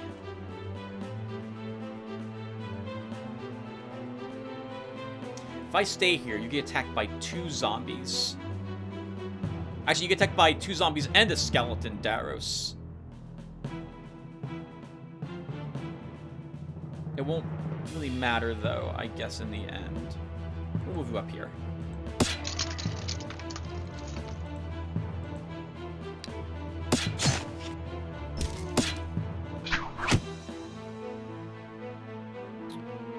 Okay, so...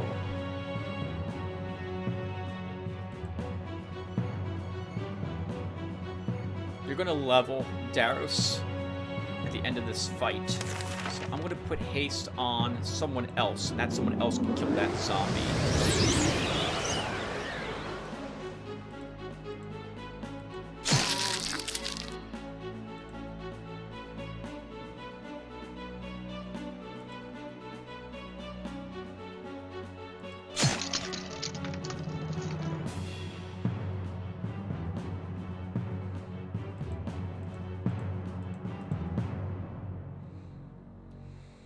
What's going to happen? He's going to move up here and attack this guy, or here and attack that one. He'll move here and attack this. He'll throw another spear at this guy.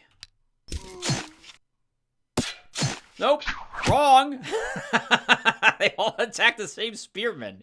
I didn't see that they could reach that guy with everyone. Alright, well, that's what I get for not paying attention, Tim. Let's move everyone back. Heal. Heal. Okay, you can kill that. You can be moved up. You're out of arrows? Nope, you have 1 spear left. I think we'll do it that way.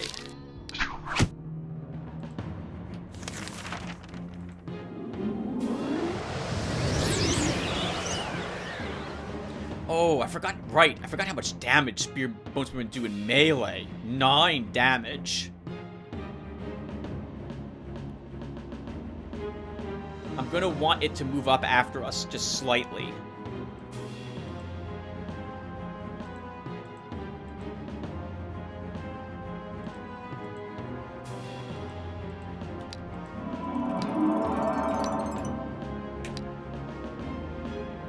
No. I was hoping it would move into the swamp, but it was smart and did not do so.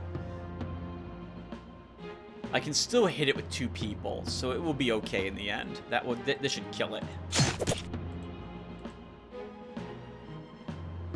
We should heal, if there's anything else that needs healing.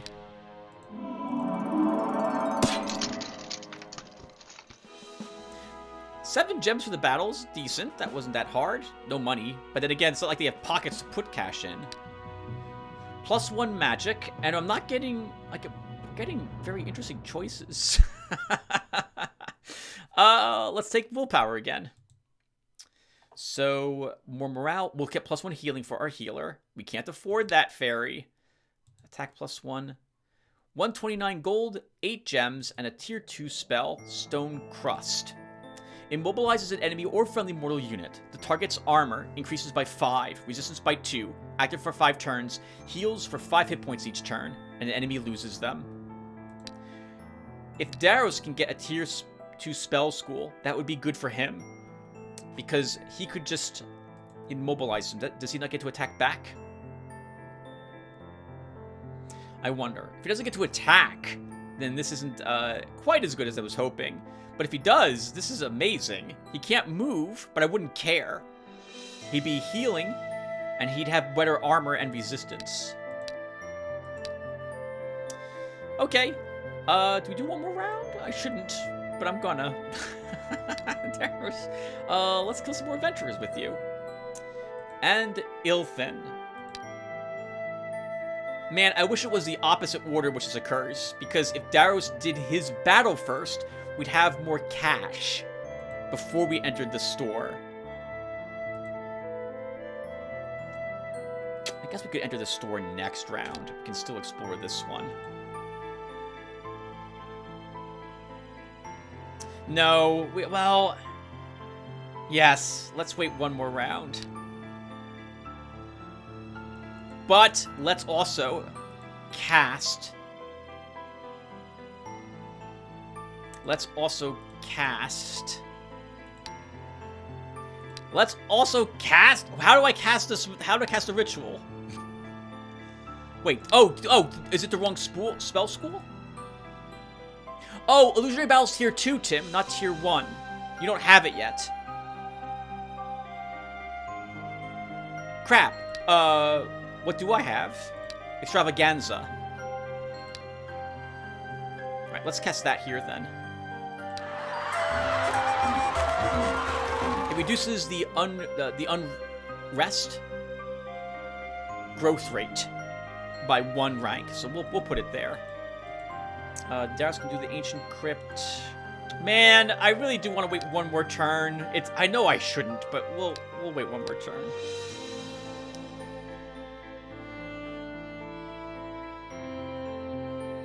This will be the last easy battle in the lands around you, Tim. Daros will have to go and fight the gang of thieves next. And then you have to consider taking tier 2 provinces.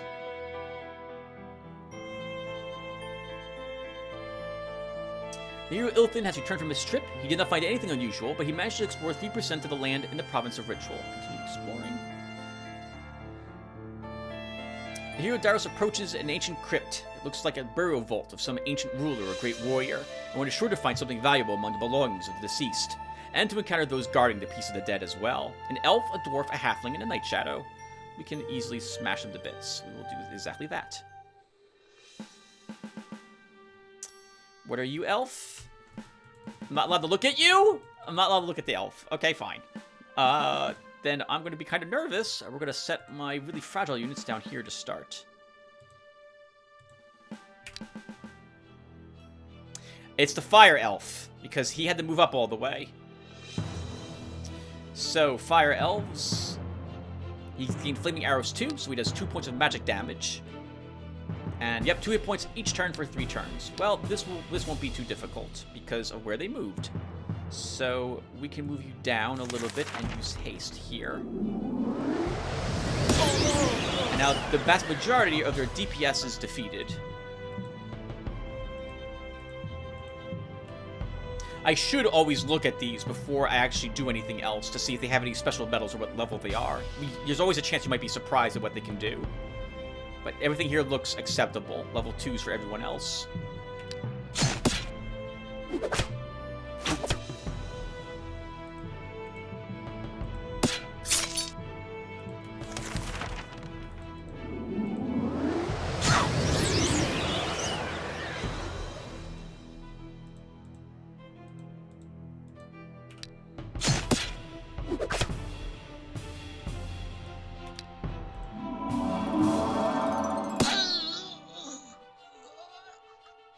Yes!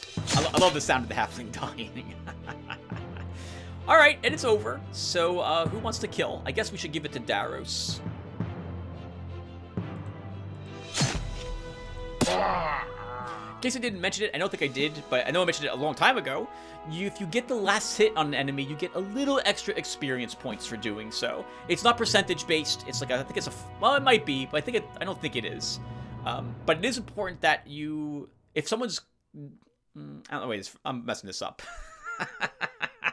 Keep that in mind when you have units kill other units. You get a little more experience for being the person that does the killing blow. 41 bucks and 1 gem isn't that bad. It's garbage. 129 bucks, 10 gems, and a tunic, plus 4 hit points. But since actually the hit, yeah, that's useless. Okay, well, that does it for us, everyone. I think we're done with the video. Is there any? Let me look really quick, by the way. We might be able to do clerics. We might not be able to do the clerics, but I guess we could always investigate and find out. We can do that battle next turn. Is there anything here we can kill with Daros' group?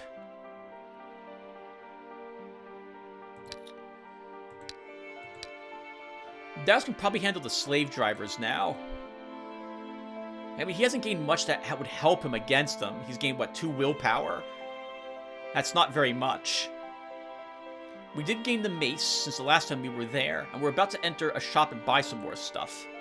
So maybe it will be okay. I'm trying to think, do I bring Daros back to this province? And do we then... What would I would prefer to fight 2 things. What would that be? Slave drivers and maybe the retinue can be defeated by Darius back home. And Ilthin? I think Ilthin goes to the tailor store. Maybe we'll do one more round. Let's do one more round. Let's buy some things from the tailor store.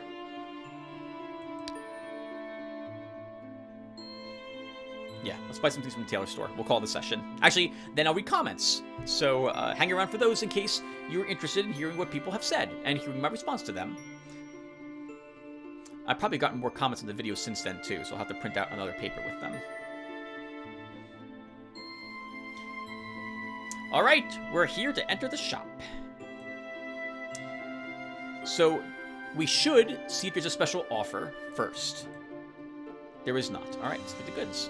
Alright, so we've been here before. It's been a long time, though. So, what's available for sale? So we have the merchant's hat. There's only one of them here. That's what that 1 means. If there's no number, there's an infinite amount of them you can purchase. So that's 3 hit points and 3 gem income. I'm sorry, 3 hit points and 10 gold income. We could also purchase the embroidered bracelets, but I can't buy both. These are 1 hit point and 5 gold. And are much more expensive than the hat is, so I think we start with the hat.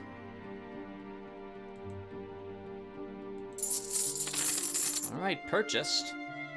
Actually, we have enough money to purchase this as well if we really wanted to. It's most of our cash if we do so, though. It would give us +2 gem income, however, and start working towards that set. I don't think we do that, though.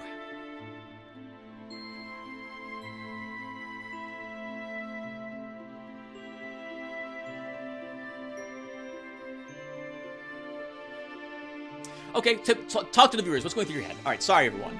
So, I do want to buy a second thing while I'm here. So, we could purchase a warm cloak. We could purchase 2 of these. It's only gold, no gems. It's +1 hit point and recuperation +1. So what that means is that you will gain +1 more hit point, stamina restored every round that you rest. So it's useful. Not the most useful thing. I don't know if it's worth 144 bucks, but well, we're here, so this would also potentially give me an excuse to not ever build the cloth shop. I probably shouldn't anyway, since we do have a tailor store here. So that's tempting. That goes in this slot. And I could buy 2 of these. One for Ilthin, and one for Daros, who's now back here too. We have the Paladin's Cloak, which is +1 resistance and +3 hit points. Useful for Daros, just like with armor, as I've mentioned, the more resistance you have, the stronger your resistance is. If we could find a second piece of the Paladin's set, that would also give him +3 more resistance, which is amazing. We have a Ranger's Cloak, which is recuperation +2 and +1 hit point. It's a lot more expensive, but it does allow us to complete what looks like a Ranger set for Ilthin. We have the Embroidered Bracers, which, as I've mentioned, is very expensive. 561 bucks for this. But it is +5 more gold and +1 more hit point. We also have the Hooded Incarnation for even more recuperation. Lots of recuperation stuff here today. But I don't think we need this yet. We're not really going to benefit from any of the set bonuses. And what it gains that person... well, first off, Ilthin already now has a hat, so he doesn't benefit from this. And I don't think we need it with Daros. He has a hat that gives him +3 hit points. So we'll be okay. So I'm thinking the Ranger Cloak for Ilthin. Oh, no, it should be something for Daros, Tim. This is half of my gems. So, you're not spending gems on anything else, really. You can buy this. Okay, sure. Let's buy the Paladin's Cloak for Daros. We do have enough money that we can buy the Ranger's Cloak, but that's all of the cash we have left. We could instead, however, buy the Warm Cloak and have a decent amount left over. He's not likely to see combat, though, anytime soon. So a part of me feels like, now that I'm looking at this, maybe we don't buy either of these at this moment.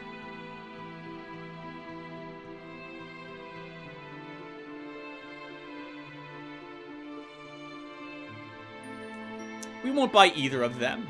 We'll just remember that this is a Ranger's Cloak here for 360. I'm going to totally forget the moment I'm done recording this. But I'll try my best to remember it's here.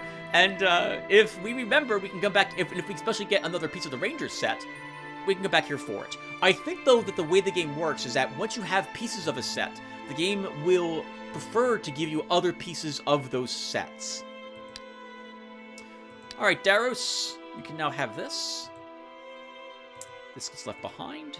Actually, do I want to repair everything? No, we don't need this. I don't need this. I guess we should hold on to Headwind and hold on to Stone Crust.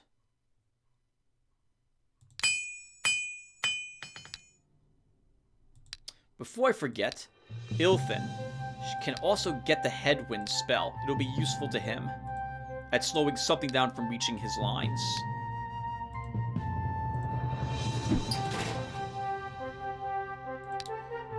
Okay, Ilthin, and as long as you're here, we can have you explore this, giving it 100%. And Daros, you need another spell slot filled, so while we're here, we should just do that. And I guess we'll give you an inspiration for the morale increase. Oh, or improved charm?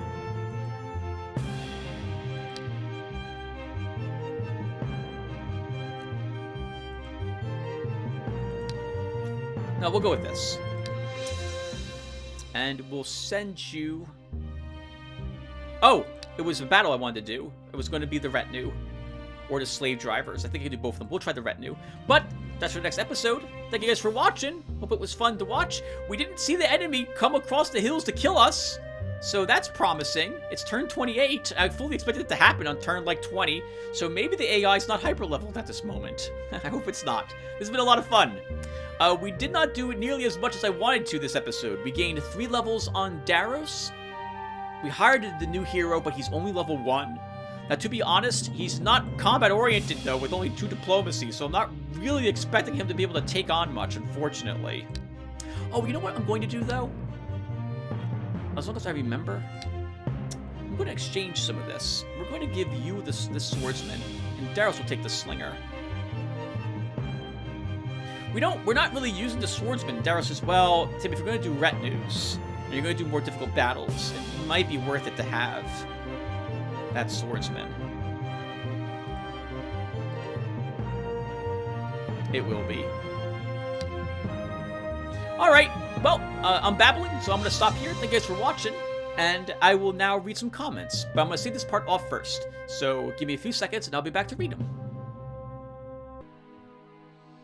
Alright everyone, now it's time to read the comments I got on the last video. If you don't care about comments, there's not going to be any gameplay here, so I will say thank you guys for watching what you did, and I will hopefully see you in the next video. Otherwise, here we go! Let's go ahead and chew through these comments. The first is from... Ooh, how do I say your name? Grouchish. Yay! It's back! A few minor mistakes, but the rust should be off soon. The shard is a swamp shard, so a mage is certainly possible. Thank you, Grouch, for welcoming me back. Yeah, I'm super happy to play this game again. It's been a real treat. Even if we encounter the bug, it's been at least fun to play the first few rounds again, to remember what made this game awesome. As for the mistakes, man, I made more of them in this video. Oh, it's so rough. It's so rough. The game's really unforgiving, but that's why I like it so much. I am making a lot more mistakes than I would normally make. But, well, I am rusty, so hopefully that rust will be off. Hopefully it's gone by now. We'll find out in the next video, I suppose. The shard, yes, and it being a swamp shard, I was hoping we would see more swamps around us. But on that same note, well, I'm kind of glad we also don't. Swamp shards mean we fight very specific types of enemies in them in locations, like slugs, in particular, or swamp guardians. By not having those, we have a larger variety of encounters that we will have. Less trolls. In particular, early game. Oh, God. We don't have to worry about some of those nasty encounters. But yeah, we're starving for gems right now. What are we on at the moment? +5 a turn. So, well, it should be possible, and it likely will be as we proceed into the mid-game. Until we get more provinces with gems, we're going to be struggling to cast spells, all our spells every turn for every person. So yeah, I'm looking forward to running a ranger, I think, in the future. Oops, let's not do that. Alright, Bruno has said, "Oh, Tim, I can't put into words how much happiness it brings to me that you came back to it. I wonder who were those mysterious people that pestered you about it?" I'll cross my fingers to ward off the evil bug, but I know how much it exasperated you. If you have to retire the LP again, I won't be sad. Be happy that it happened, etc. Oh, thank you, Bruno. I myself, if we encounter the bug again, it's been a lot of fun just to play the game again for a few turns and remember how much fun I had in the campaign. Because I did. I had a lot of fun in the campaign. That bug just, it's awful. But we'll talk more about the bug when we encounter the bug and what we can do to possibly either... We'll try some things to work around it, but if it's in the end we still get it, after everything we try, well, we'll see what we do. I'll talk to you guys about it then.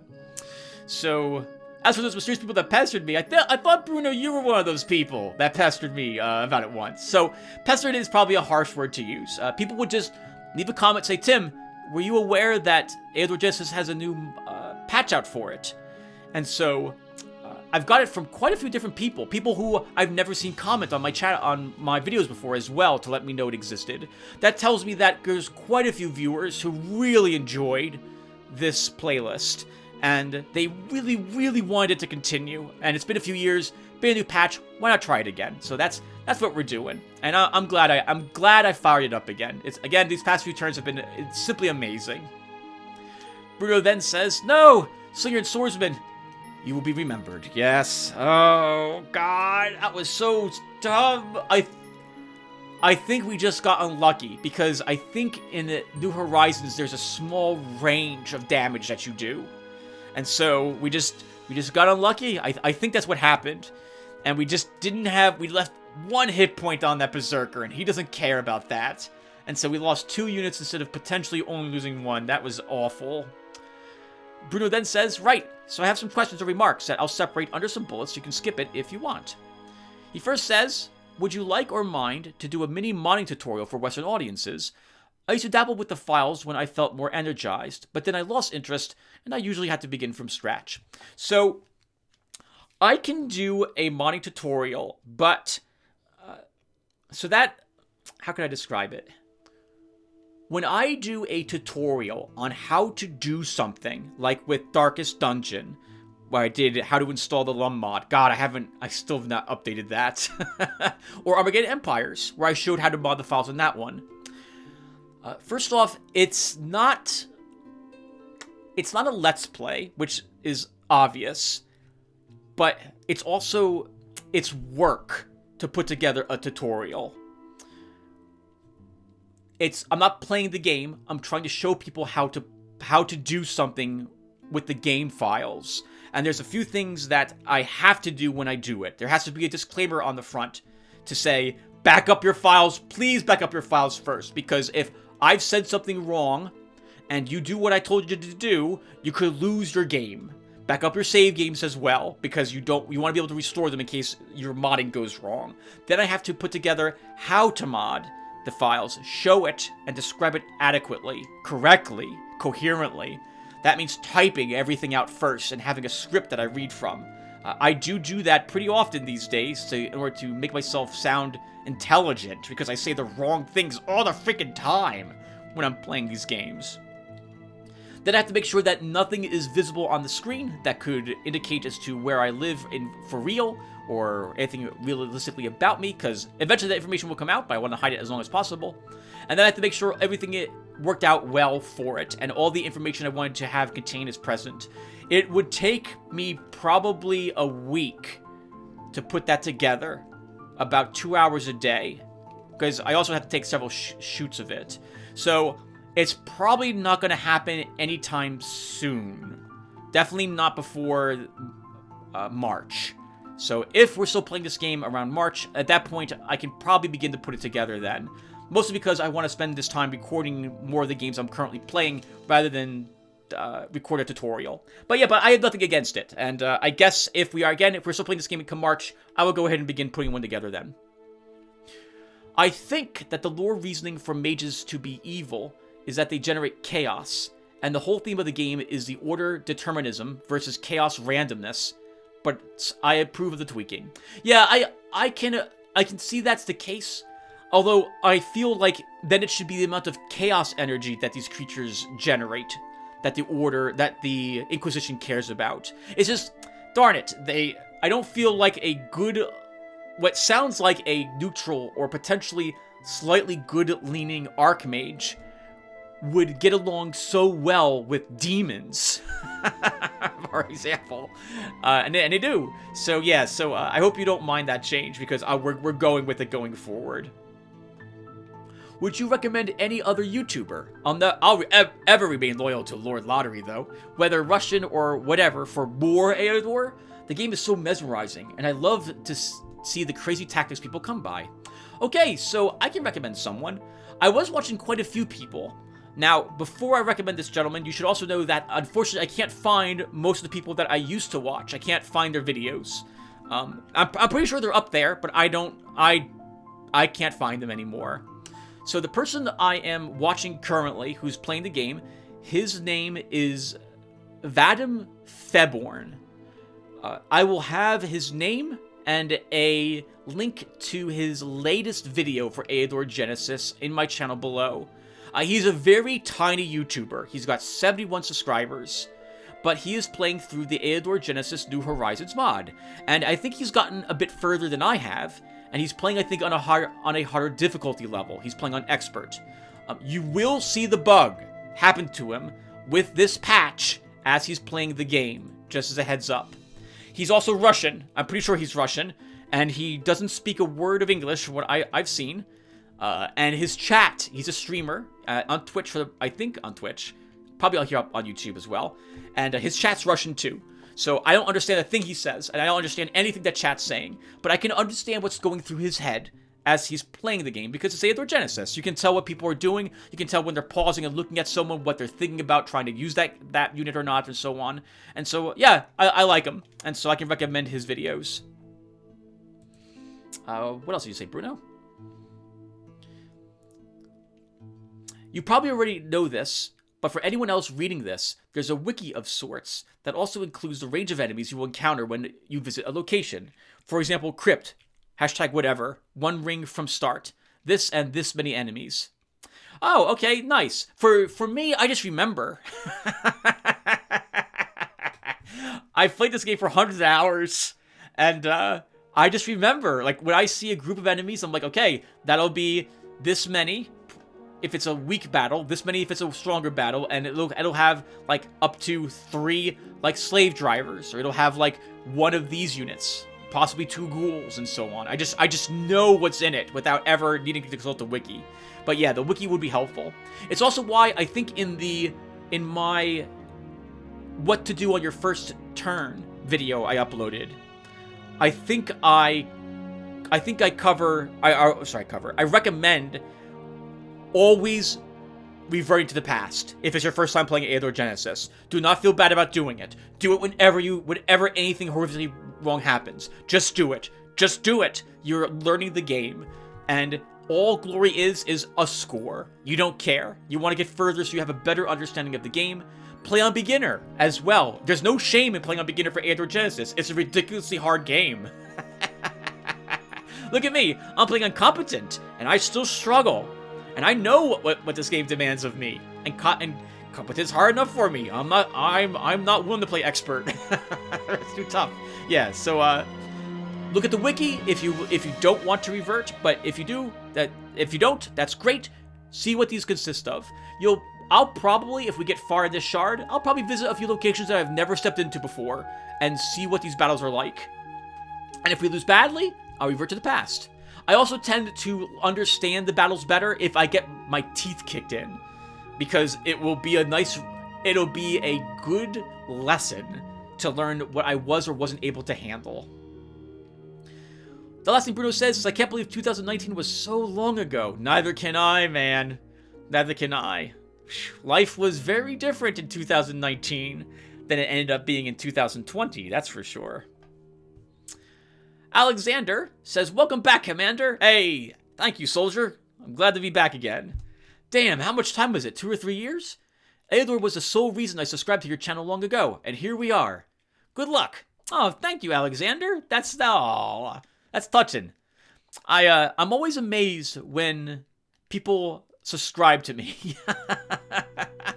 I'm not a known channel. I don't advertise my videos. There's no ads on them, or at least I don't put any ads on them. I hope you guys have never seen ads on any of my videos. And YouTube tends not to recommend me, because I don't do anything YouTube wants me to do.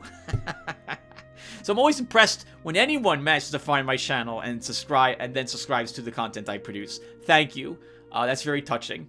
As for this being the sole reason, that's pretty amazing too. I had a lot of fun playing Eador Genesis for as long as we did. God, if we hadn't encountered that bug, we would have finished the campaign back then. But oh well. Well, we'll see how far we can get. Adorkable says, well, this was a surprise to say the least. I hope you find the game less frustrating than you did last time you played it. I stopped playing shortly after you did for roughly the same reasons. I'm used to cheating AIs. In most strategy games, it's the only way for an AI to keep up with a human. But the ways in which the AI in Eador cheats just feels like a kick to the unmentionables. Hopefully that is at least somewhat fixed. Yes, I agree. Again, I don't really want to talk about the bug too much until we encounter it again, because I will curse and swear, rant and rave at the fact the bug exists. But yes, I felt it was a little too much when we encountered that bug. It's a little too blatant, the cheating. It's a little too unfair, in my opinion. There are a few games I've played, turn-based strategy games, or real-time strategy games, where the AI doesn't cheat. StarCraft, the AI doesn't cheat, for example. In the Warcraft series, the later ones, the AI doesn't cheat. Armageddon Empires. Not only does the AI not cheat, it doesn't know where you are. It obeys all the same rules that you do. The only problem is that the dice are fixed. Armageddon Empires. But otherwise, yeah, the AI doesn't cheat in that one at all. And then I've played games where the AI does cheat. The higher difficulties of Sins of a Solar Empire. Every single game you play of Sword of the Stars, the AI cheats horrifically. And it's not, but it's a little more fair there in Sword of the Stars. You know what? Let's not talk about each individual cheat. But Sword of the Stars, it cheats all the time. And this game, it cheats, obviously, as well. Masters of Magic was another game I used to love. And the AI, oh god, the AI cheats so bad in Masters of Magic. I can't play it anymore. It's just awful. It doesn't pay upkeep costs for anything. It can cast most of the spells it wants to, whatever it wants to. It never pays any gold to hire units. It can build something, whatever it wants in every single one of its cities every single turn. It's just awful. God, why did I like that game when I was a kid? I know why I liked it, because it was a Civilization-like game with magic in it, and I was able to beat it. Anyway. Yeah, so I hope it's fixed as well. Hopefully we won't see it for, at the very least, another, like, 3 videos. I like to get in, like, maybe 40, 50 turns without encountering the bug, so we'll see. Vitu Haisakanan has said, man, time flies, huh? Yeah, it does. It's amazing. To me, it feels like Eador Genesis was something I played 8 years ago. Heck, to me, it feels like I played Hard Reset like 15 years ago. It was a game I played when I was much younger, but I played Hard Reset like less than a year ago, for example. It's amazing how fast time flies.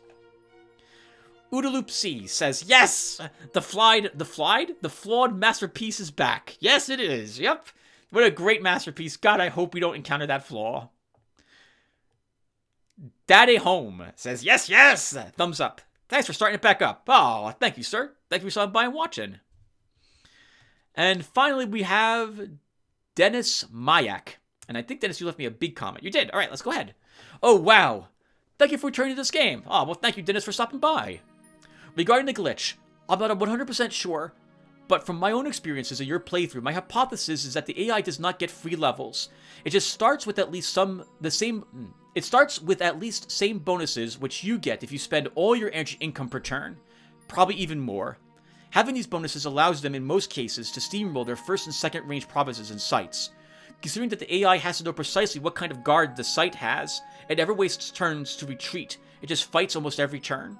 So I've had a different experience than you, Dennis. And so on turn 13, when I encountered this bug, the AI would be level 13. And all its units would be level 13. But if I encountered the AI on turn 20, it would be level 20. And all its units would be level 20. And if it hired another hero at like turn 10 turns from then, that hero is level 10. And all of its units are level 10 as well. And it worked like this on every shard with every master. I've watched a few other YouTubers play, and it's the same thing. I also know that even if the AI, or in my opinion, or my thinking of this, even if the AI was able to get the same bonuses I received, there's no way it can take on the encounters it has to fight and gain a level every turn. It can't. There's not enough experience you can gain in battles to do that every turn for 20 turns. It's not possible. And so I'm pretty sure the AI is indeed getting 1 free level a turn, based on what I've seen from other people play this game as well. But that might be because of what you're describing. I just know it happens. I also know that, at least from my experience, that when we defeat an AI, if we're actually able to defeat the cheating AI, that its equipment is the garbage equipment that like we have. It doesn't start with like a good weapon or shield. If it does get these bonuses, I don't understand how it does it. And I have not seen the code, so I cannot comment on how the game is coded, if it's able to choose certain perks or benefits for itself. So all I know is that I don't like it when it happens. Dennis then says, the fact that this glitch was present in the vanilla game, but became worse in New Horizons, I think is because that New Horizons both increased global energy income and allowed better astral bonuses. Also, new and rebalanced units both make AI stronger and makes neutral armies give more experience than in vanilla, allowing them to grow stronger faster. This is further supported by the fact that if things go bad for the AI, their progress is practically halted. If they were getting levels for free, they would still have a high-level hero, but you have previously met lousy AIs that had low-level heroes in the endgame. Yeah, I don't know why it happens. And if the AI does get stumped very early on, it doesn't make a comeback. Correct. I've noticed that as well. There are some times when the AI just wasn't strong enough for it to beat the surrounding provinces. The only thing I can think of is that it tried a battle, it lost the battle, and thus its hero is dead and cannot benefit any longer from the 1 experience, 1 level per turn. And this screws everything up, and the AI can no longer do that. I've seen some people actually post some code for the game on the Russian forum, where they showed like a glitch was in the math, for example, of how much experience the AI would gain, and it seemed that it would be a ridiculously high amount, supposedly. And yes, I myself encountered this bug in the normal game as well. When New Horizons was first out, I grabbed New Horizons hoping that, oh, maybe they fixed the bug. But I've encountered it almost the same amount of time in both games, the base game and the New Horizons mod. But I still prefer New Horizons to the base game because, I guess we're going on a small tangent, because the AI cheats in other ways in the base game. And it's just, man, there's so much potential. But the fact that AI cheats so badly, I just hate it. And again, I could deal with the cheating AI by abusing certain mechanics in the game. And I could go on about some of the ways I could do this, but I don't like playing the game that way. As you've seen, I just want to have a hero that I assemble randomly, level him a certain way, a thematic way perhaps, and just have fun fighting with my army, depending upon what I'm using. I don't want to have to, like, take necromancy skill, kill something, raise a spirit, and then wait 5 turns as the enemy AI throws all their units at this invincible unit, drains all their stamina, and then I run over and kill everything. Like, that seems so boring to me. And it feels like I am cheating when I do that, so what else does Dennis say? Although maybe this is a glitch, there are messages on forums about encountering level 30 heroes on turn 10, but we didn't see that. Correct, yeah, we did not see that. From my experience, it's been, and from, again, watching other YouTubers, it's been 1 level every turn. I will try to link to Vadim Febborn's videos, with one of them showing that on turn 16, he encounters a level 16 hero.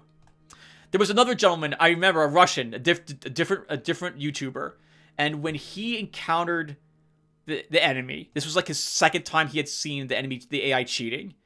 I remember, he's Russian, spoke Russian, didn't understand a word he was saying, chat's mostly Russian, didn't understand anything in his chat either. But it was very funny because I knew what was going through his head. He sees the enemy. It's turn 15. He's got a level 4 hero. Or level 5 hero. And this hero's... It's named like a higher rank. And it's got like 10 units in his army. And he's like, what the heck? What is this? And he goes in to fight it. And he clicks on the hero and it's level 15. And he quits, double checks the turn. Like, what turn is it? It's turn 15, and I know that feeling. Man, I felt so bad for him. Like, yep. I'm like, man, this is the way it works. Like, that AI gains 1 level a turn, and you can't. Good luck. I think he managed to win anyway, though. But I would expect the Russians to be able to win, because they're Russians. They play the hardest games. They have the hardest lives. Man, if Eador Genesis is anything to base the video games they like playing on, whoo! My God, they like really, really difficult games. So then, as you said, your levels were higher than you were, but not unreal in my opinion. Oh, well, that's not mine. We will say that. On turn 16, fighting a level 16 hero, that's a bit unreal to me. I would be able to level that much too with reloads. Oh, well, it depends. Well, okay, yes, I believe you, Dennis. I'm sorry, I don't want to be mean, and so but you'd also have to have a very specific shard, because there'd have to be something that your hero can kill every turn, and it has to be enough that you can level every turn, and you can't spend a turn getting units in your army. Like, you can't afford to wait, because you're not going to gain 2 levels of experience, especially the higher level you are. It becomes tougher and tougher and tougher for you to keep that up. Yeah, you'd have to get really lucky to gain a level a turn. If you can do it, Dennis, I would like to watch a video of you doing it, if that's possible. Or for no other reason than to, because I would love to watch you do it. I think that would be amazing.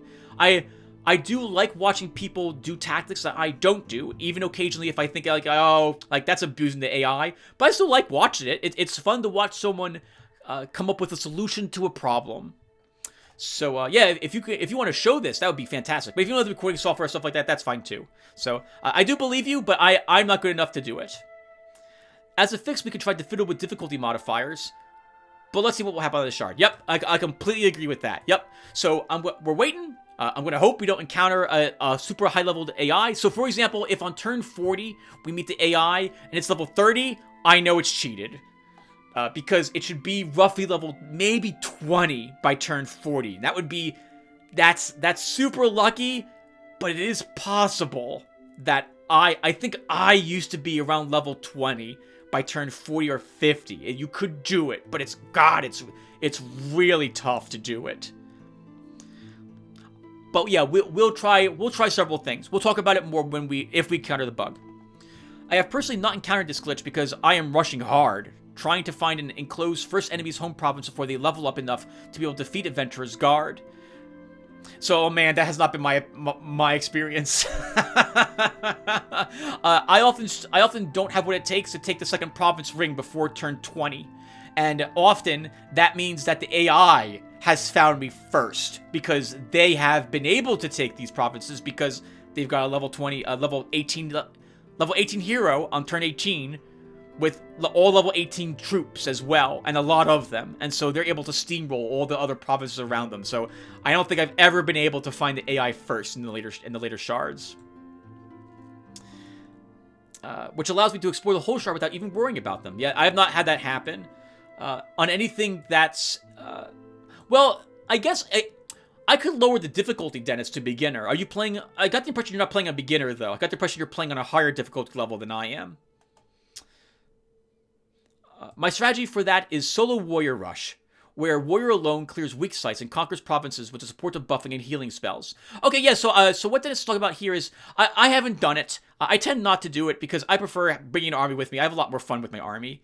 But when we're in a battle, I could put my warrior down in the lower left-hand corner, in which case he can only be attacked... Is it lower left? No, I'm sorry, upper left-hand corner, in which he can only be attacked by, like, 2 enemies at a time.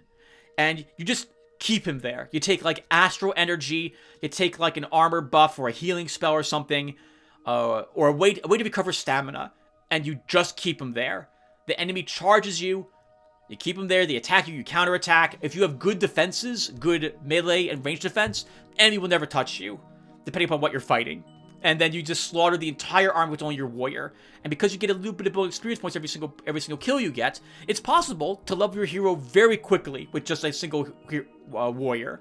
But I still have, even when I've done this in the past, I haven't been able to level a single level every single turn. It's not possible. Or at least it's not possible for me to do it. With this strategy, the hero gains much more experience, since instead of experience being distributed among the whole army, the hero gets it all instead. Also, solo hero doesn't need to go back to replenish losses. That is very true, yep. But you do have to go back to repair your gear, which is going to be heavily damaged if he's the one doing all the killing. This is an extremely powerful strategy, but it relies heavily on having Armor Master as first skill. And if hero dies, you have to reload, yep. Well, that means you're going to reload anyway if your hero dies doing anything, of course, in the early shards. And, of course, you also have to... I'll probably reload if I lose the whole army and get garbage as a reward, which you saw me do, I think, in this shard. All right, thank you, Dennis, for the comment. Yep, so we'll see again what happens if we encounter this bug in the future. We'll deal with it then. Hopefully, we'll never see it. And with that said, that's all the comments. Thank you guys for leaving them. I will try to dedicate, again, like 30 minutes at the end of a video to reading your comments from now on. So if you guys have any advice or you guys want to leave me a comment about some stuff, go ahead and do so, and I will do my best to respond to them. And now I'm off to record the next videos. So I will see you guys then.